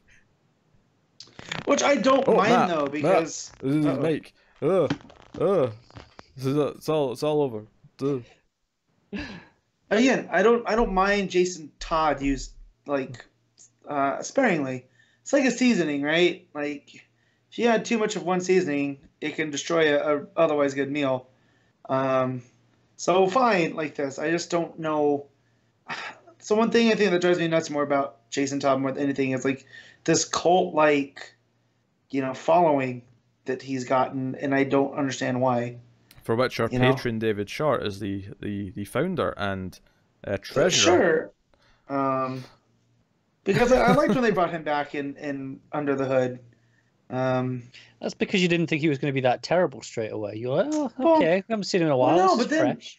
but then I read the Winnick, the Last Days. I think that's what it was called. It was a miniseries, and they basically handled him being brought back, not being time punched by Superboy Prime in Infinite Crisis, and it made sense. Like he was involved with the assassins, with Roz and whatnot, and Talia, and it all fit, and it made him seem capable. And I just feel like in the New 52 under Lobdell, it just went way downhill. Yeah, I love how the front cover says "Who is under the Red Hood?" ? And I'm like, well, it's Jason. It's Jason Todd's under the Red Hood, and I get what they're going for here because Prometheus, not Prometheus, Leviathan kind of has a Red Hood as well, so they're going for a bit of a pun here. But it just made me go, well, it's Jason Todd. We know it's Jason. There's no mystery here. Come on. Yeah, but this was a really action-packed issue so far. The last couple have been real like story focused. This one had a lot more action sequences in it. Yeah, once it cut back to the fight and them chasing Jason, it was a very quick read because a lot of that was just Green Arrow firing arrows at him, Manhunter trying to like dodge things and so on and so on. And the art is gorgeous, of course. Damien and Red Hood punching each other underwater, being a highlight of that. But ultimately, it all builds up to Lois having a conversation with him, where she kind of catches up with him, and he's already shot her phone out of her hand because he didn't want to be recorded, and she's got a backup because she's Lois Lane. Yep. And basically, they have a kind of a debate where he's like, "Well, it's not me, but like whoever it is clearly wanting them to think it's me." Because clearly I respect the idea that's happening here. This idea that Batman and the heroes aren't doing enough and that they're doing something to actually change things definitely sounds like me. And Lois says, well, you sound like you're impressed. And he's like, well, he is kind of impressed. He's actually kind of for this in a lot of ways. But no, it's interesting. So and we have this neat joke at the end of the scene, actually, where Green Arrow has an arrow come in and Red Hood deflects it and it hits Batman instead, and it's an electrocution arrow, so Batman gets shocked. And it just goes back to Green Arrow going like, Batman's going to blame me for that. Yeah. Well, because it's a net. Like, it's like an electrified net that takes out him and Damian. Batman and Damian. So, yeah. But yeah, just the conversation with Lois, and he goes, "Do you have a good relationship with your dad?" She goes, "Could be better. Leviathan attacked mine." And then I think it's Jason that says, "Hope that's true." Yeah, he also said, he says like try and find Amanda Waller because they'll be going after her because they'll care that she used to be in charge, and then he also kind of emphasizes that the why is more important than who. Like, if you figure out why they're doing this, then you'll get to who quite quickly. So it leaves in this really ominous kind of thing. But can I just say I love the joke where at one point Lois says to Plastic Man, she calls him not elongated man, because he's saying, we could go in and like try and fight like the bad guys. Like, yeah, we'll get right on that, not elongated man. Yeah. And he's like, damn, that was cold. Yeah, as someone that prefers elongated man to plastic man, I was like, yes, Bendis. But yeah, man, Ralph. I think Ralph would have fit in here too. Oh sure, yeah. As a detective, just give him some Gingold, let his nose, itch. But yeah, in the fortress, they got into the conversation that Amanda Waller was here previously, and the rest of them are like, "What, really? She was here?" What were you thinking? Yeah. And then you left her. Like, come on, man. And of course, we don't know how she got away, from the Bermuda Triangle, but she did leave a listening device, a bug, which Damien finds, and they basically just speak directly to Waller, like saying, "Hey, everything that happens, like this is all on you," kind of thing. So. And she shoots it, destroys the device, and it looks like she's somewhere in the Caribbean, based off of the. Yeah, it's like the coloring and the... It's the only part of the book that has like yellow and orange tones in it. Yeah. But yeah, sure enough, Leviathan appears, out of his little portal or whatever, and she's like, "I know who you are," and it begs the question, does she? Yeah. And he says, "Bluffy, bluffer, no, you don't." So, and you all know I'm a big fan of the hit television show Bluffy the Vampire Slayer. Never actually heard that before. Connor's not even listening. Damn it. No. I'll pay attention. He's listening to music or something like that. Ah, well. No. So she's like, "Are you here to kill me, or are you here to kidnap me?" And he's like, "Well, that's kind of up to you," and how she responds to whatever. But the cliffhanger, of course, is that Superman shows up and says, "Are these men bothering you?" So Superman's back on Earth. He came back from space. Yep. And that's a big cliffhanger. I think what's interesting about this to me, now that we're 3 issues into this series, is that it's clearly just building up to kind of explaining who Leviathan is and why. I don't get the feeling that the Leviathan plot is going to be over at the end of this story. No, because I definitely feel like whatever Leviathan ends up, I feel like this is a backdoor to something else. With all these pieces in place. And it feels very much like Checkmate. So... I don't know, maybe if Checkmate rises back up to go against Leviathan because they realize they need their own. But yeah, I love Superman showing up there at the end, and the way that he draws him. Just, oh man, It looks great. Oh, that's great. So here's a question. So he says to Waller, Leviathan, he says, "We thought you were going to offer me one of your mother boxes." And I couldn't decide if he was saying that just to say that's what he'd expect her to do to try and get out of this, or he actually wants one. Like, I'm not sure how to take it. I don't know why he would want a mother box when he already has this teleportation tech, it looks like. You know what I mean? Because when he shows up, that's another cool scene. Is she's on this, desolated, part of town, wherever she's at, and it's all yellow and orange, and then there's this flash of blue, right?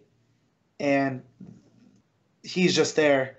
And then as he's talking, the rest, you have Leviathan troops just come up, and it looks real cool. So I don't know. I would say it was definitely more the first. Sure. Why would you want a mother box? I mean, could add to the mystery. I mean, who knows what he's cooking up. But no, the issue flowed as well as the previous ones have. It was such a quick read for me. It feels like it's really poking at who this is, because it says something. What does War say to him when she says she knows who he is? She says, "I know you're a con artist." So I'm trying to piece. Yeah, like who's this con artist? Because I was thinking that it's Roy, but Roy's not really a con artist. Yeah, I mean, this is definitely going to be someone we know, and it's probably going to end up being someone we think of as a good guy. Yeah. Yeah, which again, once we know that they were teleporting them out and they weren't like just murdering senseless people and acts of bombings and whatnot, then yeah, it definitely seems more about almost leveling the playing field, So yeah, I don't know. It's a good mystery, because I don't think I have it figured out as much as I did. I'm trying to think of like any people who Batman's fought over the years where they always want to like go one step further on him. Like, you don't do enough Batman to like change things, kind of thing. Because there's been several of those plots over the decades. So I'm just trying to think of any of those characters stick out to me as that could be Leviathan, because that's kind of what their attitude is. Remember what Anarchy was doing in Detective by trying to create that society? It's almost reminiscent of that. I'll be surprised if it's Anarchy, because he feels too small. Yeah. Small fish. But just when you brought up like you don't go far enough, that was kind of Anarchy's whole MO to Batman. You want too much control. Yeah. So. I'm intrigued though. I'm definitely intrigued, and I'm still into the mystery. And the art is gorgeous. The banter between the characters as they're just kind of like in the Fortress of Solitude was mostly really entertaining. Only one or two little jokes felt like maybe a little on the touch forced. So, yeah, I can't really fault too much. No. So, how are you rating this one? I'm gonna give this one 8.5. Yeah, I'm going to agree with that. 8.5. I don't think I can quite call it amazing, but it is so solid and so effortless. I had to go back through it this morning. It was the first thing I read, and so I didn't. I mean, not that it didn't make an impact on me, but there were little parts of it that I needed to revisit that didn't stick out like some of the other issues thus far, the first two. I think, Bendis has this thing that some people don't like, where it feels like it's a little too decompressed, but I quite like that, but it does give some issues like this kind of without their big moment where, Yeah, and again, I stress to people, it's not an event. It's just called Event Leviathan. So this is a nice little mystery book, because nothing else is really tying into it except for maybe action, right? I don't see anywhere else. There's no Bat books tying into this. Yeah. So I wonder if it is leading to something bigger, though, if there is going to be a bigger event that eventually comes from this. I would hope so. That's what Bendis does, is he starts sowing seeds, and then in a year from now, he'll have a massive crossover between all of the books he's writing. So yeah. I actually want to mention something before we move on to the next book. In the back of the books this week, there's a Legion kind of like preview pages, or not even preview, just like I believe they're only in the digital editions. On the digital editions. Well, there's a typo in their release schedule, because it says, "Oh, you want to get ready for Legion? Read these books." It's the next few issues of Superman and the 2 Millennium issues, and then issue 1 of Legion of Superheroes, right? So it says Superman 14 on sale, 14th of August. Superman 15 on sale, 11th of September. Superman issue 6 on sale, 9th of October. And it's so obvious because they're just in a list, so you can just immediately see that one's shorter than the others. And you're like, well, issue 6, what? Yeah. While you were doing that, I was actually just reading an article to do with the Legion stuff. Yep. Apparently, the timeline has changed because when this was all announced, it was all 32nd century instead of 31st, and everyone was weirded out by it. And then this Solicits come out, and it's just back to the 31st, and no one's mentioned it. Huh. Yeah, it seems to be one of those weird changes that it's just been brushed under the rug that was ever a thing. So I don't know what's gone on there. Just I was just reading it there. I thought, that's interesting. Yeah. But yeah. So that is Event Leviathan, which will take us on to Wonder Woman issue 76. G. Willow Wilson writing with Lee Garbett on the art, and this is our first issue of the new. I mean, I'd almost call this a transitionary issue because it feels like it's wrapping up some stuff in the previous arc. I think, given the fact that it's even got a guest artist, I would definitely call it just in the middle. Yeah, but it does set up some stuff at the end for the new arc and what we're going to be dealing with, which is of course Cheetah, which was teased, and essentially the main bulk of this is Diana's back in Themyscira. We've got a permanent connection, at least for now, between Themyscira and the real world that they can travel back and forth from. So Diana can come and go as she pleases. It's pretty unstable, so they need to have her test it first. Yeah. Maggie's training to be staying to be trained is what I was trying to say there.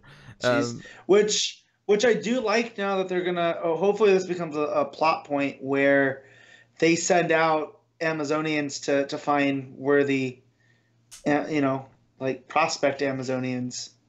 Yeah, they mentioned that. With the portal open, we may need mortal women among our ranks. So there's probably going to be more. Yeah. Yeah. We actually get to see Steve again, and he talks about how it's been so long since he's seen Diana. It's actually kind of a neat trick here, where it does feel like it's been a while since we've seen Steve. It feels like, he has been missing for like an arc. It's been a while. And Aphrodite's still there with him, but of course Diana returns and they have the reunion. But the big emotional clutch of this issue is that Diana's first port of call after this is like, no, I'm not going to stay with you, Steve. I have to go do something, and she has to go and get Veronica Cale and bring Veronica Cale to her daughter, and let Veronica bring her daughter home. And this stuff was really good because it obviously it's paying off a lot of what Rucka did in his run, first and foremost. But it's this thing where Veronica hates Diana so much, is ready to shoot her. She's and then she's told about her daughter, and she just drops the gun and breaks down in tears. It's a really good scene. Yeah, I got a good chuckle as well, in a good way here, where Cale's like, "Oh, you're still my enemy when all this is over," and then I was like, "Oh, you're still my enemy now." Yeah, just kind of like, don't worry, we're still enemies. It'll make you feel better. Yeah, and sure enough, she brings her back, and we get the big hug, and so that's neat. And the big cliffhanger, of course, is Cheetah showing up with Aphrodite and pulls out that sword she's had from all the Justice League stuff, the Godslayer sword, Godkiller sword, and stabs her.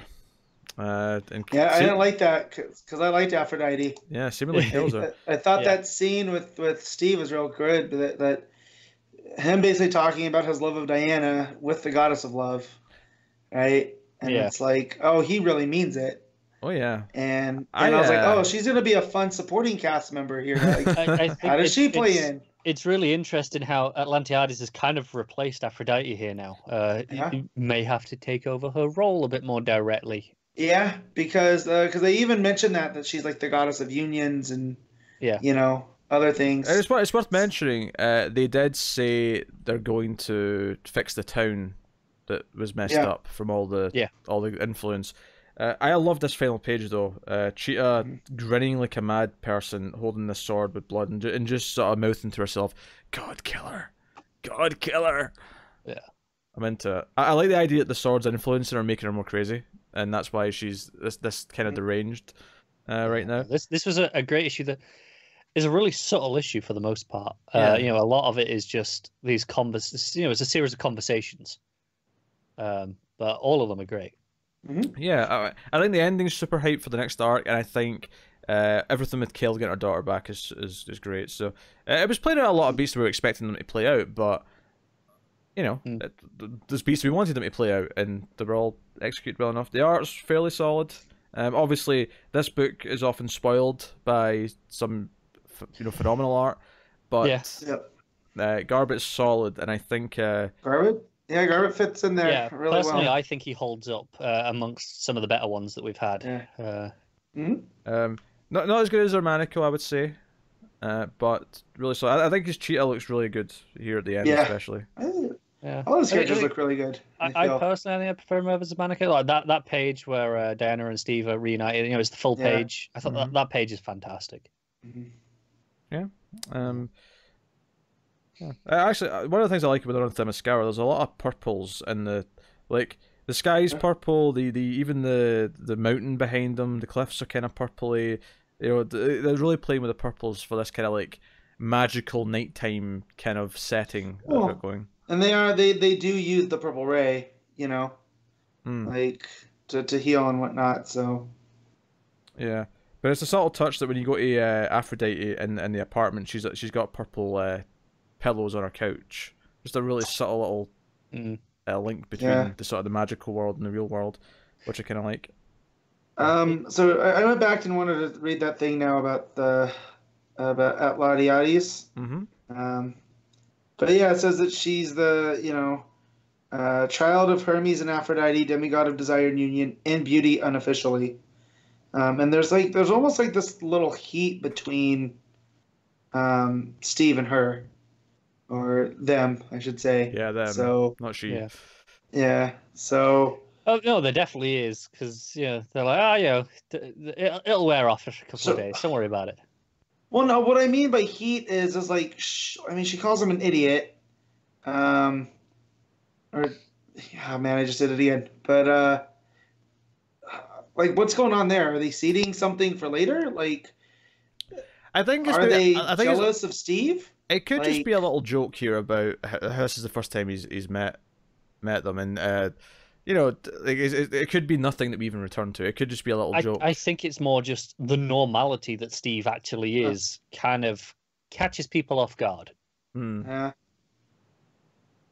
I don't know. But yeah, I wasn't. That was a weird moment, I thought.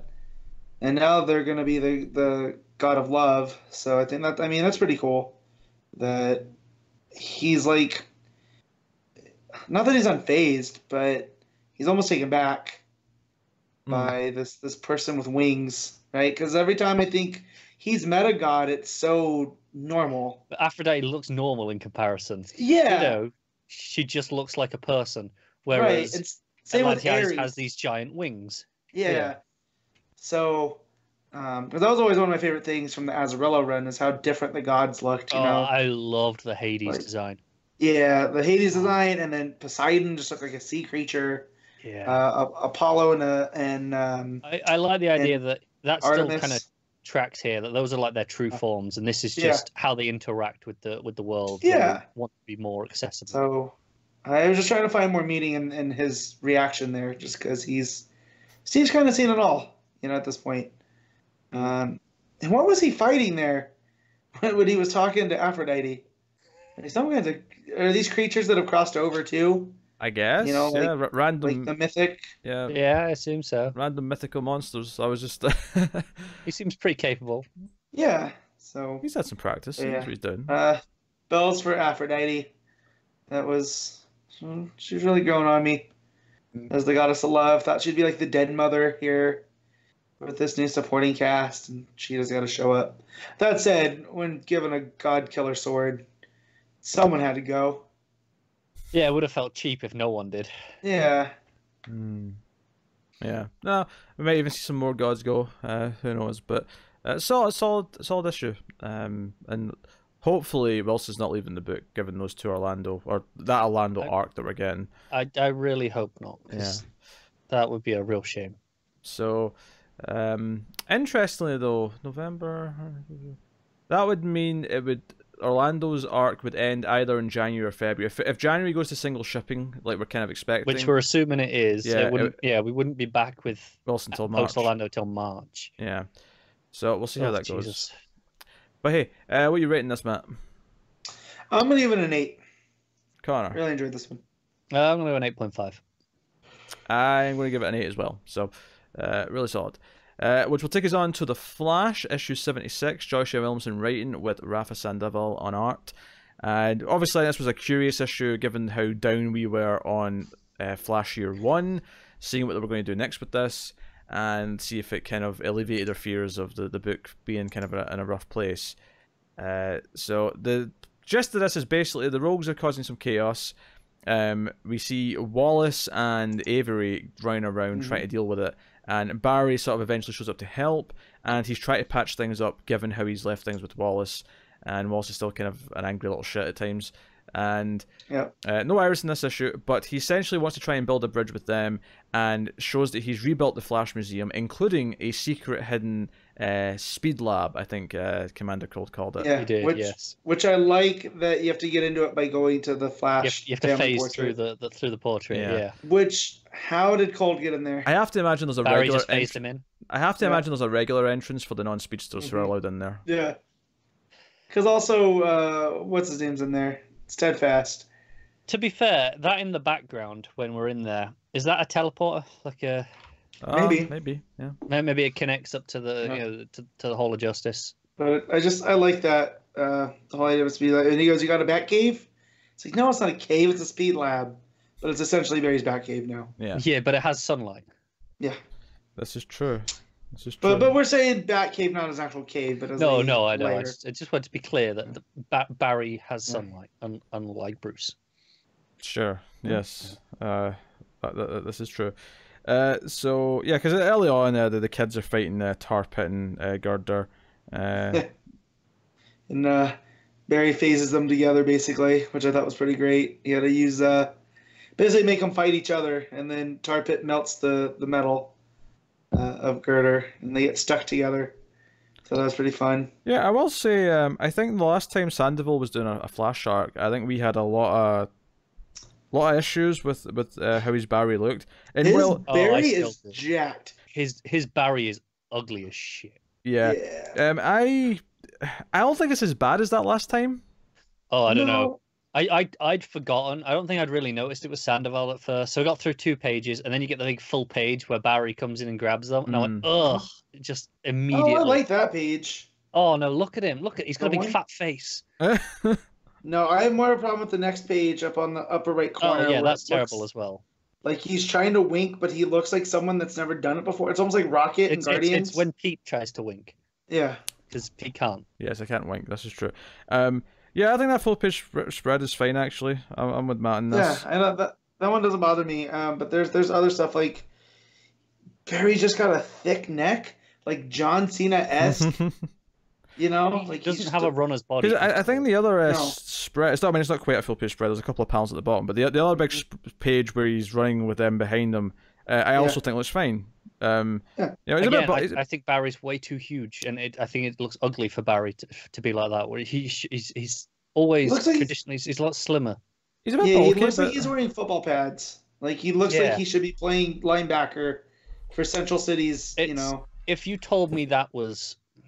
If you changed the costume obviously and just added some hair on and told me it was meant to be Clark, sure, I could buy it. As Barry, I think it's ugly. I don't think that page is ugly. I think there's a lot of the smaller panels where you're seeing more of his full shape suffer a lot more from a weird body proportion. The thick neck, as Matt pointed out. We get to see Heatwave causing chaos and almost getting done in by the cops, but Captain Cole shows up to save him, who's got a new outfit and new tech. It almost looks like he's got his ice powers back from New 52, but as he points out, this is just the tech that Luther gave him. He's just got ice gauntlets now. Yeah. He's got like a black hood kind of vibe. So thanks to Legends, I now read this in the voices of Mick and Len. I mean, I will give you Mick's voice because he sounds quite good as Heatwave. I don't think I ever want to hear the other dude's voice for Captain Cold. I don't, but unfortunately, that's where it goes. No, it's not the voice I choose, but it's the only one we've really got. Yeah. So it's kind of it's like with Joker, it alternates on Heath Ledger and Mark Hamill, depending on the context. It's weird. Depending on the tone. Yeah, Batman's always Conroy though. And I even told him that. It kind of weirded him out. But But yeah, You can't be the only person who's told Kevin Conroy that they hear his voice when they're reading the comics. it was the way in which I did it. You don't want to. You probably don't want to hear. I hear you in my head every time I read Batman. Like, did you have like a rose in your mouth as you said this, and like a bottle of champagne in your hand, and? No, but you know, when you're meeting a legend, like an actual legend, like he's a whole generation's Batman. Heatwave gets a giant flame cannon. I'm sure he's gonna have fun with that. Yeah, it looks like a Nerf gun, but that shoots fire. It looks cool. You know, like this big, overly done flamethrower. Yeah. But yeah. Yeah. I'm happy to see those two back together. Oh yeah, sure, for sure. And then at the end of the issue, Black Flash appears, and of course they set up for the kids to explain who this is. Neat way of giving the exposition, because not everyone might know who Black Flash is or why he shows up. I did laugh at, Barry's like, oh, normally I'd employ science or clever use of my powers, and then just punches it in the face. It's like, yeah. I also, because of the Flash show now too, I was like, oh, which one of these is a time remnant? Because that's what this means. Yeah. Because it's basically okay. So someone's going to die. Then that's why he's here. But the twist is that it's not in the speedsters. It's actually Steadfast that Black Flash is after. And they pointed out earlier in the Speed Lab that Wallace has noticed he's gotten a little bit slower, not by much, but noticeable. And Barry's like, yeah, I think the Speed Force is dying because of these other forces have been unleashed. Yeah, they're all noticing it. It kind of made the Speed Force unstable. So now it looks like Black Flash is almost coming up as a representative of the Speed Force to take out the other ones. At the end, it's not that Black Flash is here because he was going to die anyway. He is here because he wants to save the Speed Force, and he's killing the other Force users to try and save it. I just want to say, I could not take this last page seriously. No. Because I read that final page in Cicada's voice. Cicada's voice? Yeah, it's because he says new forces must die, and it was the same cadence. So new forces will die. Yeah, it was the same cadence, and I couldn't help but read it like that. You know what's sad about that is the Cicada arc in Johns' Flash is one of my favorite arcs, just for what it is. It's completely different from anything we had up to that point. And the show just completely killed Cicada. Chris Klein's stupid face and I think voice. His stupid voice is worse than a stupid face. No, because it's a combination, because he always does this thing where he's like... It does, but I could not look at the screen and hear that voice, and it would still be ruined. You're telling me the guy that's basically only been in American Pie movies, isn't that good? Yeah, didn't know what to do with his face as a villain. He was also in the second Street Fighter movie. There was a second Street Fighter movie? Yeah, it starred Kristen Crook, Lana Lang herself. Oh, The Legend of Chun-Li. Yeah. That's right. He was like a detective in that. There's actually a supercut on YouTube of just his lines, and he's terrible. Like, it's just every line he has in the movie in the space of about 90 seconds. Oh, next time I'm drunk. Because he's Which will be in 15 minutes. Because he's doing Screw you, I've had like... barely half anything. A bottle. Because he's doing the gruff detective thing where he's showing up and he's like, oh, we got a double homicide, and he do things like that. I forgot how bad that movie was. Oh dear, I never saw it, but I just seen those clips. What did I see? Someone put Raul Julia in another movie. They put his lines over something from Street Fighter. I'm going to have to find this now. In a recent movie, and apparently made it better. I'm trying to remember what it was though. Well, Raul Julia was a great actor, so I mean. Yeah. Well, he's the best part of that Street Fighter movie, of the original one. So, yeah. Yeah. What did we think of the Flash there? Because we were all really down on the last arc. How did we feel about this issue? I'm feeling fatigue, and I like Williamson a lot. I'm feeling fatigued on this storyline. Like. Yeah, I've never been super hot on the forces in general, like all of them. I think me and Matt have been on record as thinking it's a bit too much. And Speed Force is dying.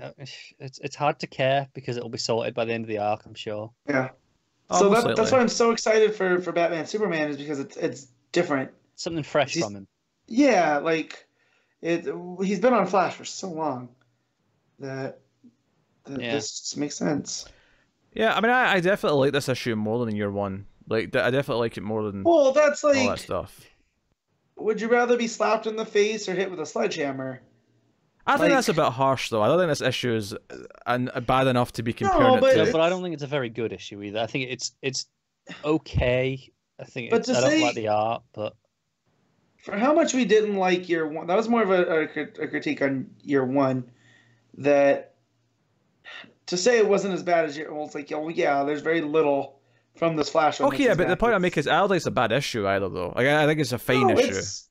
It's not a great issue. It's not like setting my world on fire. But I like the Colton Heatwave stuff. I like him setting up his lab in the museum, and I did kind of like Black Flash showing up because I think the interesting idea of this is that Black Flash wants to kill the other Speed Force, the other forces. I'm not a fan of the other forces either. I do think it is too much, but we're rooting for the Black Flash. We're rooting for the Black Flash. Yeah. So what I will say as well is, year one only went on 3 months. Yeah. Yeah, when the start of this issue is referencing all the things that happened in the handful of issues before that, and every single time I'm like, oh yeah, that's where we were before year one. I'd forgotten like kind of all of these beats because it feels like it's been so long, even though it's only been 3 months. It's been 6 issues.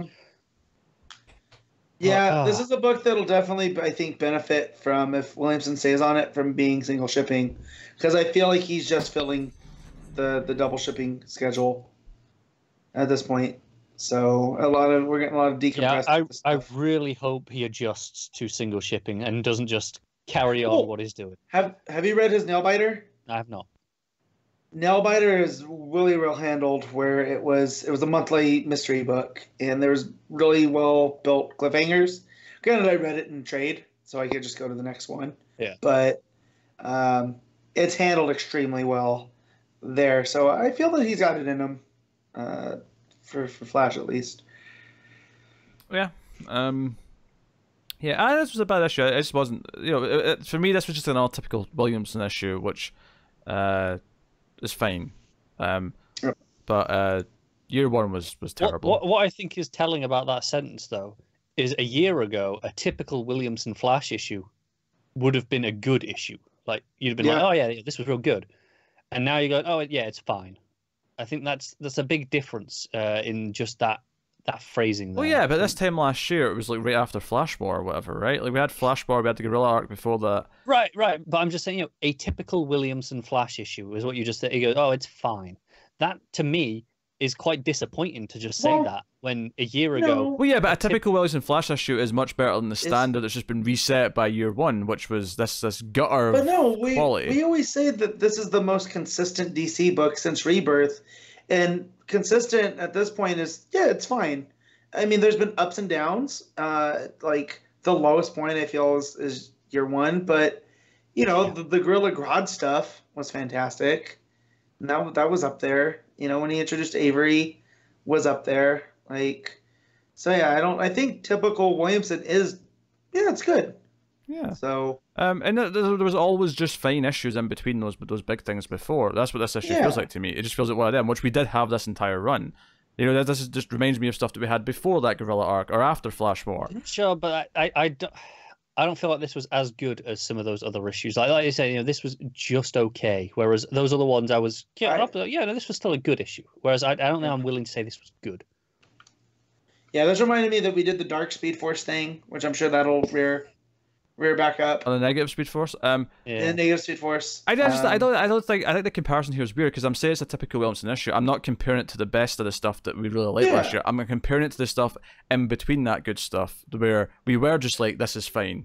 Yeah, and I'm with Pete. I just think like typical Williamson is just good. Like it's a good read. I'm talking about, I spent money on it. I'm talking about the issues where he was chasing Trickster, a few months ago or whatever. Like, those issues were fine. This is also fine. Like, no, I get what you say. I think for me, this issue isn't as good as some of those issues that we had. Probably like those issues before issue 50 or so. When we had these issues kind of here or there. Those I would have said were still, even those those in between the big arcs, I liked more than I did this. Okay, Connor is determined to be negative as possible, so he's achieved negativity. We can move on. Yeah. Matt, what would you like to rate The Flash? I'm gonna give it 7.5 because it's just good enough. Connor, I'm giving it a 6. I'm giving it a 7. I think it was good. It was fine. It wasn't great, but it was much better than the last arc. So, I love how Matt sounded more negative than I did, but gave it a higher rating. Just Yeah, but that's Matt. I want to point that out. That'll take us on to Batman and the Outsiders issue 4. Bryan Edward Hill writing with Dexter Soy on the art. And this was kind of a downbeat issue where the team's kind of just recuperating and sort of planning their next move, with some character beats between various pairs of characters. Whilst Ra's al Ghul takes Sophia and turns her into one of his deadly warriors, who gets a new name at the end, whose name I cannot remember off the top of my head. I'll check right now. What's your thoughts, Matt? Yeah, I think I'm done with this book at this point. I might read better in trade. Although I do love the Black Lightning and Katana stuff here. I don't want to say that I wasn't looking forward to it, but I don't know. It just didn't resonate, I guess, this time around. Might be all the Duke stuff too, which I just don't care about. Yeah, I get that. Babylon is the name, by the way. Babylon, there you go. Babylon, yeah. And then just the intercutting here with making her one of the new assassins, the special group. I just, Do you want to know what I think was my biggest gripe with this issue? And this is particularly petty, I will admit. Oh, here we go. It's Black Lightning always calling it Cassie, not Cass. Yeah. That felt really weird to me because she's not Cassie. No, Cassie is Wonder Girl. Cass is Batgirl. Exactly, and I think it's particularly with the other characters are calling the Cass in this issue. It's just him that's insisting on Cassie. Yeah, but that's not that weird. People do that in real life all the time. Like you've never had one person who just uses just has one pet nickname for someone that no one else uses. No, sure, but I feel like he doesn't know her well enough to have a pet nickname. This is I assume it's supposed to be him getting it wrong, that he doesn't know better. To be fair, he is a teacher. So is, yeah. I'm sure, I'm sure he just went into teacher mode and went, it's Cassandra, I'm going to call her Cassie. And she's not going to correct him. As I have went through life, there's been certain people who will always call me Pete or PT or Peter or whatever. Boy. Like, I have had so many variations, and it's always consistent. Like, whoever decides to call me one of those will always stick to that one. No, I get that. But typically people will often ask you if you have a preference, right? Like no one's ever asked me that in my entire life. Well, a lot of people will. Like, if are you a Matt or are you a Matthew? Are you a an Oliver and I'm in trouble. Yeah, and that is typically it's things people will ask, especially teachers will often ask that sort of question. So this feels particularly weird to me, given that everyone calls her Cass, no one else calls her Cassie. And he's just kind of decided to call her Cassie. It feels really weird to me. That feels normal to me. No, fair enough. I would happily do this until I'm asked to do otherwise. I will happily just go with whatever I feel. No, I get that, but she's not the person who is going to correct you because she doesn't talk enough to do that. Hence why he's never stopped. Someone else could stop. So Duke is definitely messing this up, right? What's that? Duke is definitely messing this mission up, right? Because they make a big deal that he's going to not be there because mentally he's not ready for something like this. Well, I don't think he's actually technically supposed to be going because having who else is staying behind? Cass is staying behind. Yeah. Cass. Yeah. So maybe they go rogue and they go in anyway because they want to prove themselves. Yeah. Yep. And the one guy, the Caliber. I'm gonna call him not Cable. Caliber. Yeah, Caliber. All those things from Markovia, like Bryan showing up at some point. Like we're getting Geomancer. Oh sure. And maybe we'll probably jump back in. That's it. I think the art in this book a lot actually. I think the art's really like Soy's art's good. Yeah. Yeah, it is. Because I find this such an easy breezy read. And I'm into most of the relationships. Yeah, I mean Duke's not really like. I think we're all just waiting for Duke to have his story that makes us care about Duke because it's not really happened yet. No.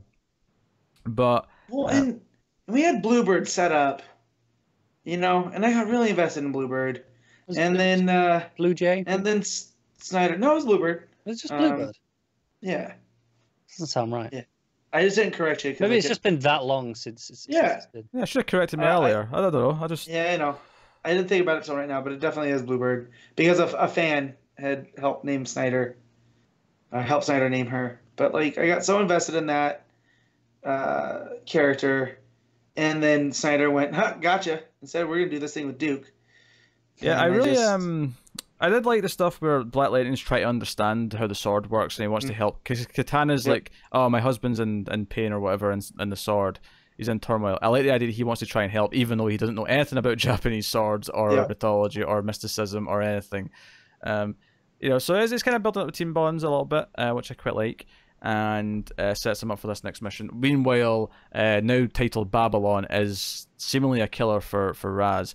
And this does feel like the sort of book where they might just fail, where they might not be able to win her back over, and we'll get kind of a downer of an ending to the first arc. I could totally see that. Could totally see that. But no, I'm generally enjoying it. I think I've been the most positive for most of the issues up until this point. But the art's a big thing that's helping me through it, and I do think the dialogue for most of them is actually pretty solid. I like whenever Bruce and Black Lightning have a conversation. Most of that tends to be quite enjoyable, and Black Lightning makes his quips about his rich lifestyle and all the rest of it. This is good. So, what are you giving it, Matt? I'm gonna give this one 7.5. Connor? 6.5. So I'm just laughing. Matt's like, "Hey, I think I'm done." 7.5. Yeah. Well, again, if I had Supergirl and Superman, I probably wouldn't have read this time around. I'm also going to go with a 7.5. It's a low-key issue. But I think good.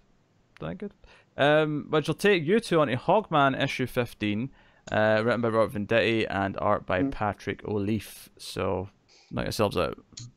Yeah. Hawkman had his shadow stolen by Shadow Thief, and he's not taking it well. No, he's been flying for like 4 days straight trying to get to the shade. Which made me think he's racing the sun, right? Because like he doesn't want that shadow. And what I think is interesting is right now he doesn't even realize the magnitude of what's happened. He doesn't realize he's lost his shadow. No. It's just a case of, hey, Shadow Thief did some shit I've never seen before. I need help. Yep. And so who does he go to? The one guy that controls an entire shadow realm, and that is the Shade. Which I'm always a fan of the Shade showing up. I still need to read Starman, where he kind of came to be this character we all know now. But he just has this gentlemanly quality to him that I enjoy. He does. And so he goes to him, and the Shade explains to Carter. Well, first he transforms him back into Carter, which I thought that was a pretty cool scene. The nth metal. I actually got a good chuckle. Hawkman's there dying on the street. Yep. It's like, oh, can't have you lying in the street like this. Decent people will talk, and then he just clicks the button, and he's back to Carter Hall, archaeologist. And he's like, much improved, my boy. Yeah. Again, he's proper. Like I like that a gentleman, and so he gets him in there, and he explains that your shadow is actually part of your soul. Like, yeah, we think it's just light cast against us, but your shadow is the closest thing to your soul that makes it outside the body. Yeah, and I love the moment where he realizes, because he goes to, they're talking, he's got his journal, they're asking for help, yada yada yada, the usual stuff that you'd expect here. And he goes to give him back the journal, and it's when he puts his hand out, and he just stops and takes it back, and he just goes, "Oh, bloody hell!" He just sees it. It's like, there's no shadow there. What's going on? Yeah. This is not good. Yeah. And so he explains that Shadow Thief now, it's not just that he can, he's not just this thief that would, Carter goes around and finds these artifacts, and that's what's great about the dynamic between him and Shadow Thief is, Carter acquires these things Indiana Jones style for the world to enjoy, and Shadow Thief breaks into those places, those museums, those collections, and steals them. Yeah. And steals them, and he's like, but now he's really upped it. Now he controls the shadows, and he is the shadow. And again, it made me think of Princess and the Frog, with Yeah. Dr. Facilier. You know, Yeah. I he want to can say, just show up at after anytime. last month's issue, obviously we were Yeah. talking about that song quite a bit. Yeah. About an hour after we finished recording, Matt messaged me going, "Hey, look what just showed up on Shuffle." Yeah. I was like, "That's so weird." Yep. So after he explains that this is a piece of your soul, and now basically he can stole a part of track you. through this. He will always know where you are and can Right. just find you through your shadow. And so he goes into a safe room, which is just blasted with light. Yeah, it's like and light from all mirrors. sides, so it doesn't create any shadow. Except When he when, opens his mouth to talk, it creates a shadow, at the bottom of his mouth, and the shadow thief kind of comes out of his shadow. It's a fantastic, it's the terrifying. shadow forming out of his mouth and choking him, and the Shade's like, damn it, when I planned to come in here, I assumed I'd be alone. I never accounted for having to open my mouth and creating my own shadow internally like that. Yep. It's great, and Hawkman flips out, basically destroys the room. Because Shade's shadow gets stolen as well. Yeah. And then again, I love how gentlemanly Shade is. He's like, oh well, gotta go get it back. Like, he has this confidence. Like, sure, he's part of this realm now, but yeah, all issues like that. When Hawkman's like, oh hey, you're still using that cane I gave you.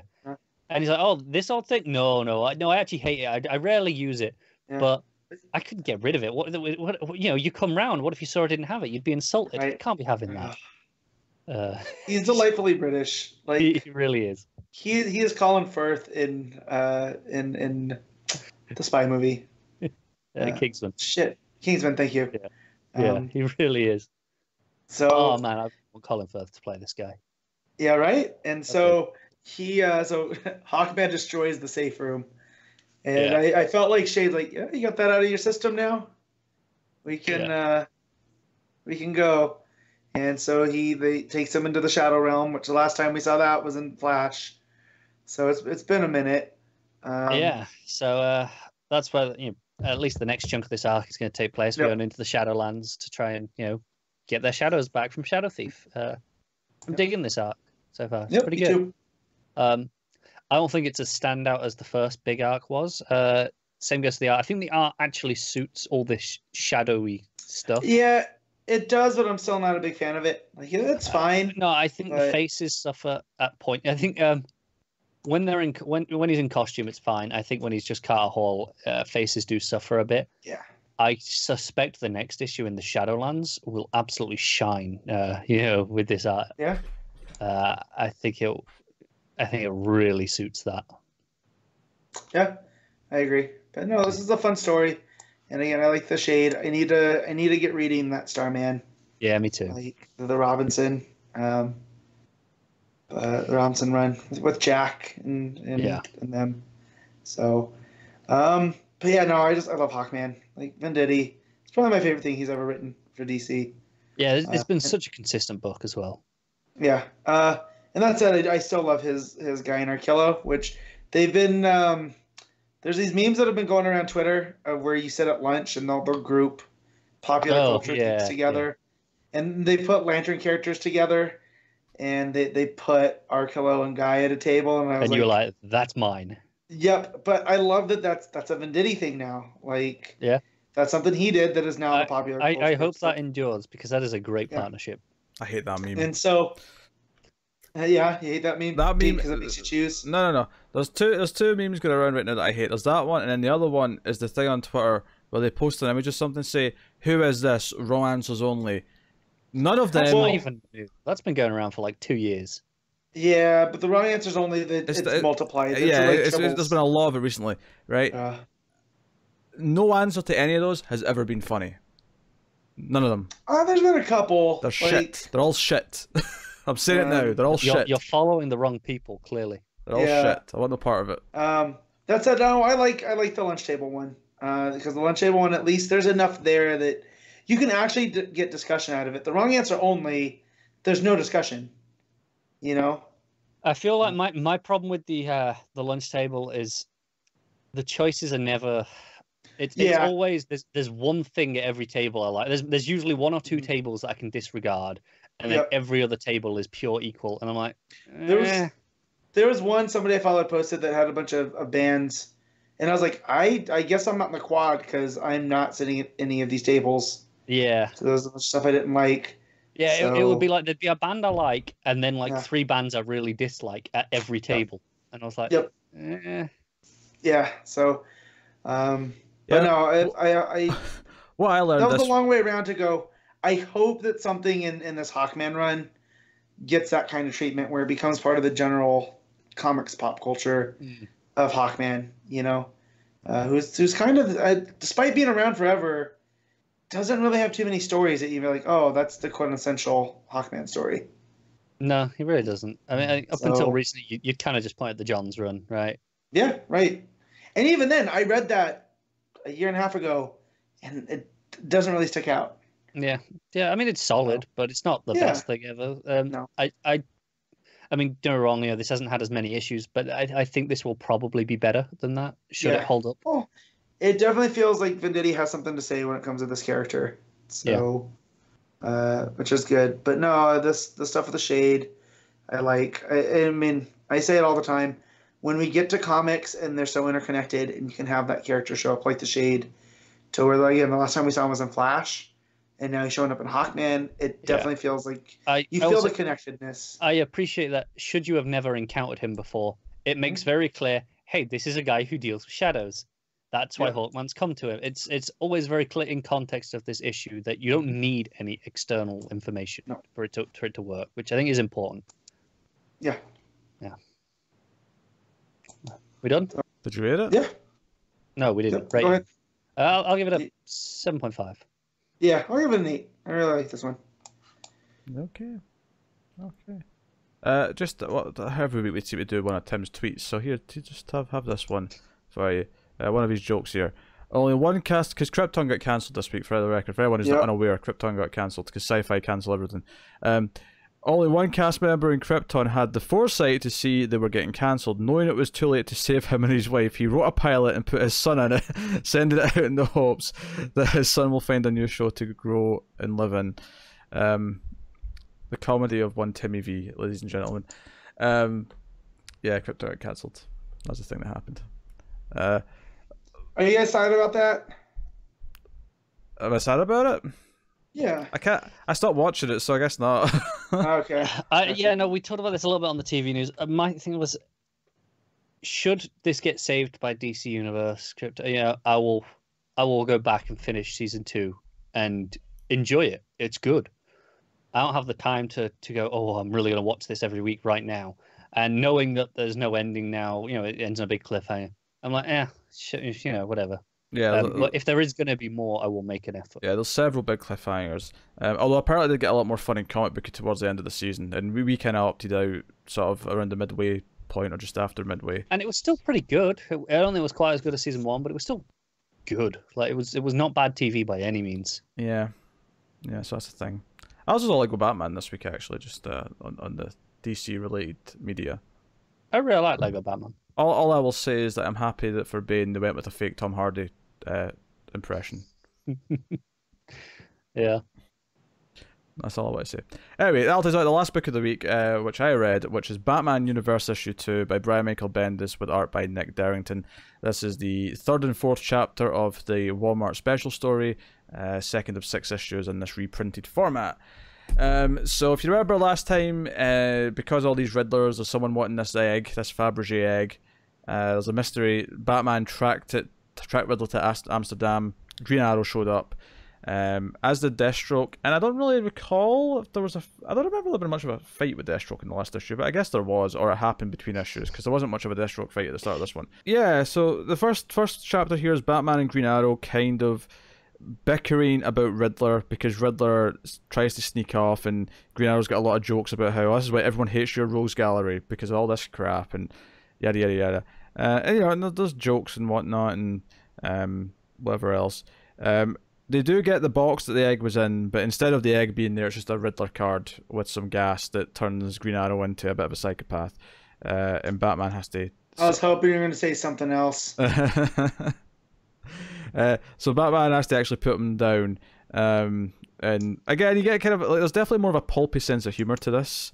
Because afterwards when Green Arrow kind of like comes back round, he's like, "Did I jump you back there?" And he's like, "Yes." "Did I win?" And Batman sarcastically says, "Of course, I feel shame." It's got that kind of thing. The cliffhanger at the end of the 3rd chapter here, halfway through this issue, is we find out that a very sick and kind of bad-looking Vandal Savage is the one who wanted the egg in the first place. So, and even Riddler doesn't know what's inside the egg. There's something in there. The second half, Batman at first looks like he's in the cave talking to Alfred, and Alfred's very sassy. This is like peak. I was hearing Batman the animated series voice actor here as I was reading this, because the computer says, because they're looking at Batman's brain to see if the toxin affected him in any way or anything like that. And the computer says there are no sign of trauma or brain damage of any kind. And then Alfred chimes in, which I won't lie to you, sir, surprised me to no end. Which, just Alfred being Alfred. That's a solid joke. Yeah, it's all right. And he's kind of just going on about how, like, maybe you could find get a wife and kids, maybe get a son that you don't teach martial arts to, kind of thing. But it turns out he's not actually in the cave. He's actually in a VR version of the cave in the Batwing, because he's in his stealth suit, and he's actually in Gorilla City. He's just arriving in Gorilla City because they've traced Riddler to Gorilla City. And Batman drops in all stealth-like, and the gorillas are like, "Hey, you're not supposed to be here." He gets caught. And the leader, whose name is Namdi, because it's not like Solivar, any names I was expecting. Solivar's, yeah. Yeah. And at first he's like, "You're not supposed to be here," but then he's like, "Oh, this Riddler dude's here." And he's like, "Oh, really?" He's like, "Yeah, okay, you've got me curious about this egg," and so on, so on. All right, we'll work together. So Batman's working with the gorillas in Gorilla City, and they find Riddler just in a room, and it becomes clear that he, the egg device has been teleporting him around. So when Batman takes a note from Riddler, which is signed with the letter K, implying that it's from Clark, from Kent, to be more specific for the letter. Although Batman's skeptical if it actually came from Superman. When Batman opens the egg, it teleports him, and the cliffhanger of the book is that he's in Thanagar, and he's surrounded by hawk folk. Uh-oh. So that's the end of the issue. Honestly, what I'm getting from this book now, after reading 2 issues of it, is that it's very much about just getting Batman around different parts of the DCU and having him interacting with various different types of characters. It was Green Arrow, or it was Jenny Hex last issue, and then obviously we're going to Thanagar next, or the Gorilla City in this case as well. So it seems to be that, and for the most part, it's just kind of a fun romp with kind of pulpy action and a sense of humor. It doesn't feel like a super important story by any means. It feels like, yeah, this is just a fun little story, and it won't really mean anything after it's done, unless it takes some swerves that really surprise me as we go. But the art's kind of just nice and simple, which I really like. And if you enjoy Bendis dialogue, which I do, then I think you could have fun with this. But again, it's not super important. Like, if you don't need anything else added to your pull list and you just want to wait for the trade, yeah, wait for the trade. The trade's fine. The trade will do you. Yeah. You'll read the trade in an hour and have a blast with it, probably. Yeah, it sounds like a lot of fun. Yeah. Batman and Green Arrow bantering, and Green Arrow complaining about his rogues gallery in particular, was cracking me up. That's why nobody likes you. Yeah, because they get out of the building they're in Amsterdam, and there's just question marks all over the alleyways. Like, this is why everyone hates your stupid rogues. All this crap. So I'm having fun though. So I will be checking out issue 3 and go from there. As for ratings, yeah, this was a blast. I'm gonna give it an 8. I had fun with this. So there you go. That is the books. Which takes us on to the section of the show where we pick our favourite stuff of the week, our favourite panel/moment, our favourite art, favourite cover, top 5 books. Which, in I think all cases, we had exactly 5 books. I only had 4. Oh, Carr had 4, so he's ranking 4. Me and Matt will be ranking the 5. So, best panel/moment, Matt. It's only from Wonder Woman, but I have to decide which one I want. if I want the Steve reunion or if I want the. It's gonna be from her and Veronica, where she says it's time to put away her grief. Because Veronica's allowing herself to be vulnerable and towards the person she hates the most, and it ends with her grabbing Diana's hand. So that was pretty well handled, I thought. Yeah, solid. Connor? Yeah, mine's also from Wonder Woman. I'm also debating between two different ones. Again, like I said, one of them's the Steve page. I think I'll go with the one instead that made me laugh in a nice way, where she said, "Oh, we're still enemies now." Trying to make it feel better by saying they're still enemies. They got me good. Yeah, I'm tempted by Wonder Woman. I really like that final page with Cheetah and the sword. But I think I might actually go with Event Leviathan and go with Green Arrow just sort of sighing to himself that Batman's going to blame him for knocking him out the sky when Red Hood redirected his arrow. That's really He's just going to blame me for this. Yeah. A lot of good Batman-Green Arrow interaction for me this week. Yeah. There's a bunch of it. Best cover of the week, Connor. Oh, I've got it narrowed down to two. It's either the Hawkman variant or the Wonder Woman variant. Both are pretty great. I'll give it to the Hawkman one just to the sake of being a little bit different, because I always give it to the Wonder Woman variants. Yeah, that's fair. Is there a rule for us doing covers for books we didn't read? Because yes, there is. Yeah. If it wasn't on the show, We we have to can't have do talked it. about it. All right. Well, okay. I just want to point out though the Catwoman variant is the animated series Catwoman is really nice by Stanley Lau. That's just art John, right? It is, yeah. They've just put his regular name for some reason. They're using his proper name. Yeah. All right. It's just Arjun, yeah. Yeah. That's a great cover, but it's been longest time. The amount of time. Okay. I'm just saying. I want to point it out. In that case, out of the things I read, it doesn't have to be what you read. You could choose the Hawkman one theoretically. It's as long as it was on the show. Okay. I mean, it probably is that Hawkman variant then, because that in Hayek Lee is very pretty. So I'm going to go with that, because I don't know if I had the covers for. I mean, Leviathan's covers were solid because it was Maleev's cover, but. Yeah. Pretty regular cover for Maleev. But right? it was a pretty normal one, yeah. So, yeah, I'll say that. Matt, you still got yours? I'm trying to get them to load so I can look at the variants, but my computer was acting up. So, just while we're waiting for Matt, I will say I do quite like the Batman the Outsiders variant by Yannin. It's quite nice. Just for the sake of mentioning it. Yeah. Let me look at that one. Yeah, that one's pretty good too. And I think I'm gonna have to go with Wonder Woman. It's hard to pick against the Frisian. Cool. Can't argue with it. Yeah. All right, so I'll take like best art then. I will jump in here, and Soy's really good on Outsiders, but I have to go with Leviathan. I have to go with Maleev because Maleev. So easy peasy. Yeah, came down to Garbett and Maleev, and I think Maleev just edges. Mm-hmm. That's fair. Honestly, I didn't read that, but. Garbett. I love Garbett anyway, so I'm quite happy with that decision. All right. Well, that is the top 5 of the week then. Matt, tell us about it. So, number 1 is Event Leviathan. Number 2 is Wonder Woman. Number 3 is Hawkman. Number 4 is Flash. Number 5 is Batman and the Outsiders. Connor? Wonder Woman, Hawkman, Batman and the Outsiders, Flash, I guess.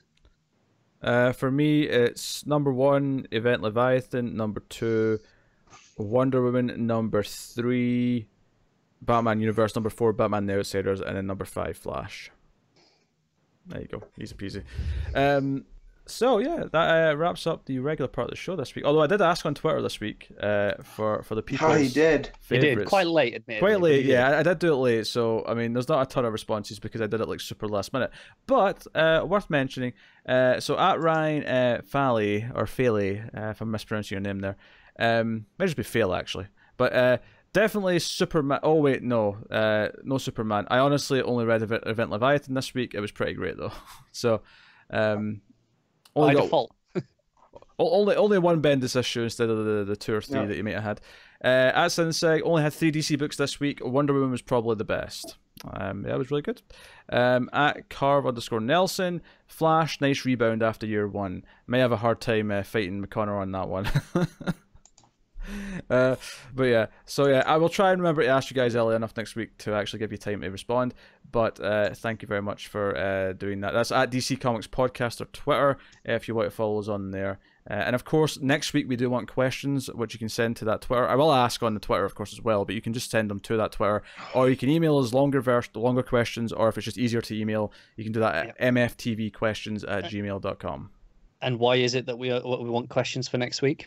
Because if we look at what's coming out next week, I will specifically mention when it's a book that we will be covering, and you can tally those up as I go, one of you two. Aquaman 51. Yeah. Batman 77. Mm-hmm. We have Black Mask, You're the Villain, issue 1. You know who's writing that? Yeah, all of us are going to read it because it's Tom Taylor. Oh, it's Tom Taylor. Okay. Yeah, number 3. Yep. Yes, I forgot that fact. Oh, where's his button? Yeah, where's his button? Tom Taylor. Actually, that was too quiet last time when I did this, so I'm going to up it and do it again. Tom Taylor. There you go. Beautiful. So that's 3. Lucifer 11's out, but of course we don't cover that. Nightwing 63's out, but of course we're not reading Rick Grayson. Pearl 12, I assume that's the last issue of Pearl from Bendis? Probably. Yeah. Yeah. We got Superman Year 1 issue 2, so Matt will definitely... No, we don't. Yeah, Matt's definitely reading that. $8, get out of here. The Romita cover especially. We got Superman's pal Jimmy Olsen. So that's 4 books total. 4 books. Between us. Teen Titans 33 is out, which we're not reading. And Wonder Woman Come Back to Me, which is the second reprint of the Walmart thing, which none of us tried the first issue of, so we're not reading that either. Which gives us a grand total of 4 books that we'll be discussing next week, which means we definitely want questions. So there's also a new Watchmen trade out, but it's using one of the covers from Doomsday Clock.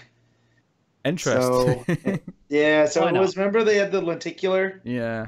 from Yeah, Doomsday Clock? They need an excuse to reprint it every 6 months, so why not? I guess so. I just think that's weird that it's not even a Watchmen cover. You know, They've where, burned you through know, all the a new- Watchmen covers a million times. No, but like a new Watchmen cover. You know what I mean? Yeah. That's not even regular Rorschach. That's the new Rorschach. So, also a Flash by Jeff Johns trade book 6, which I was like, thought we were done. I read all of those. Yeah, Well, no, this is his. Yeah, this is Barry. his Barry. Yeah. Which now I might have to buy because it collects Flash Rebirth 1 through 6, and not knowing where all my comics are down in my garage, that would save me time. But it's also $30, so I might have to explain that to the wife, I mean, who her new go-to has been, you bought a $200 lightsaber, you can take a break. So, that'll work for a while, admittedly. I feel like... yeah, yes, Yeah. yes. Yeah. Oh, I'm well. looking forward to Jimmy Olsen next week. I love that first issue. Yes. Yeah, Yes, I didn't as love did it. I didn't love it as much as you two, but I mean, yeah. That variant cover cracks me up. Yeah, that's great. Looking forward to Jimmy and Gotham. Aquaman was pretty good, so I'm looking forward to that. There's no Justice League. Justice League got pushed, so there's just Batman to keep his tide us over. Which I'm not particularly enthusiastic about. It's gonna be a happy show next week, folks. So make sure you send in those questions. But Connor, it's gonna really focus on Gotham Girl. She's on the cover with Flashback Batman. Hey, I am actively excited for 2 out of my 4 books, and then I've just learned that one of them is a Tom Taylor book. So that let's just make that 3. Yeah. So yeah, it's Black Mask versus Batwoman, with Tom Taylor writing. Also, did we talk about how he did the Rosenthorn, New 52? Yeah, I think you brought it up last. book. This is not new information to me, so I assume you told us No. last week on the show. I cannot find it anywhere. It's not anywhere digitally. My shop can't order it. It's almost like it never was the start existed. of this show that we were talking about this, because you were talking about the artist. Well, I brought it up, but I can't remember if I brought it up on the show or. No, in the it chat. was on the show as well. We were doing Solicits Yeah. because we were talking he's about. brought Connor, he's brought it up before But yeah. today. That wasn't the Oh, first yeah, time yeah. he's brought it up. No, Okay. but him writing that character was it was like a test run. They almost did like a pilot season and I can't find that. And I've looked. So if remember anybody it has any before. leads on it and it's So. affordable, I ain't spending like $60 on a comic because it's a one shot. But I would like to have it because I do like Tom Taylor. It's weird that it's not on Comixology if it was during the New 52 era, because Yeah. they put everything on there at that point, didn't they? Day and date. Pretty much, but seemingly one or two things slipped through the cracks. Yeah. Yeah. Let me check. Seemingly. Anyway, I've done this before with things on Apple Music where I just didn't look hard enough and I assumed it wasn't there. Yeah. I'm fighting with a cat off screen. That's just what's distracting me right now. I hope you won. Yes. So that has been episode 168 of Comics from the Multiverse. You can, of course, let us know what you thought of the books in the comments and like and subscribe. One thing that helps us out a lot is if you go to your podcast app, Apple Podcasts or whatever, and give us a nice rating, 5 stars, and a nice little review. It helps more people find us. You can, of course, support us financially on Patreon, patreon.com/MailFuzzTV, to support us over there for as little as $1 per month. And it helps keep the podcast coming every month. And there's a nice handy list of all the other things we do as well. If you're interested in us talking about TV shows or movies or anything like that, go and have a look-see. Otherwise, though, that is us. And we are done for the week. And this has been... this is about a regular length episode, I think. I think so. Ish. Yeah. I was trying to say if it was shorter than usual or not, but I don't think it has been. I think a bit shorter than average. Yeah. But no, that's us. So thank you very much for joining us, and keep reading DC Comics and all the rest of it. But remember to never get lost in the Speed Force. Does the still Long Live the Legion, or do I got to change it because they're back? I'll wait till November.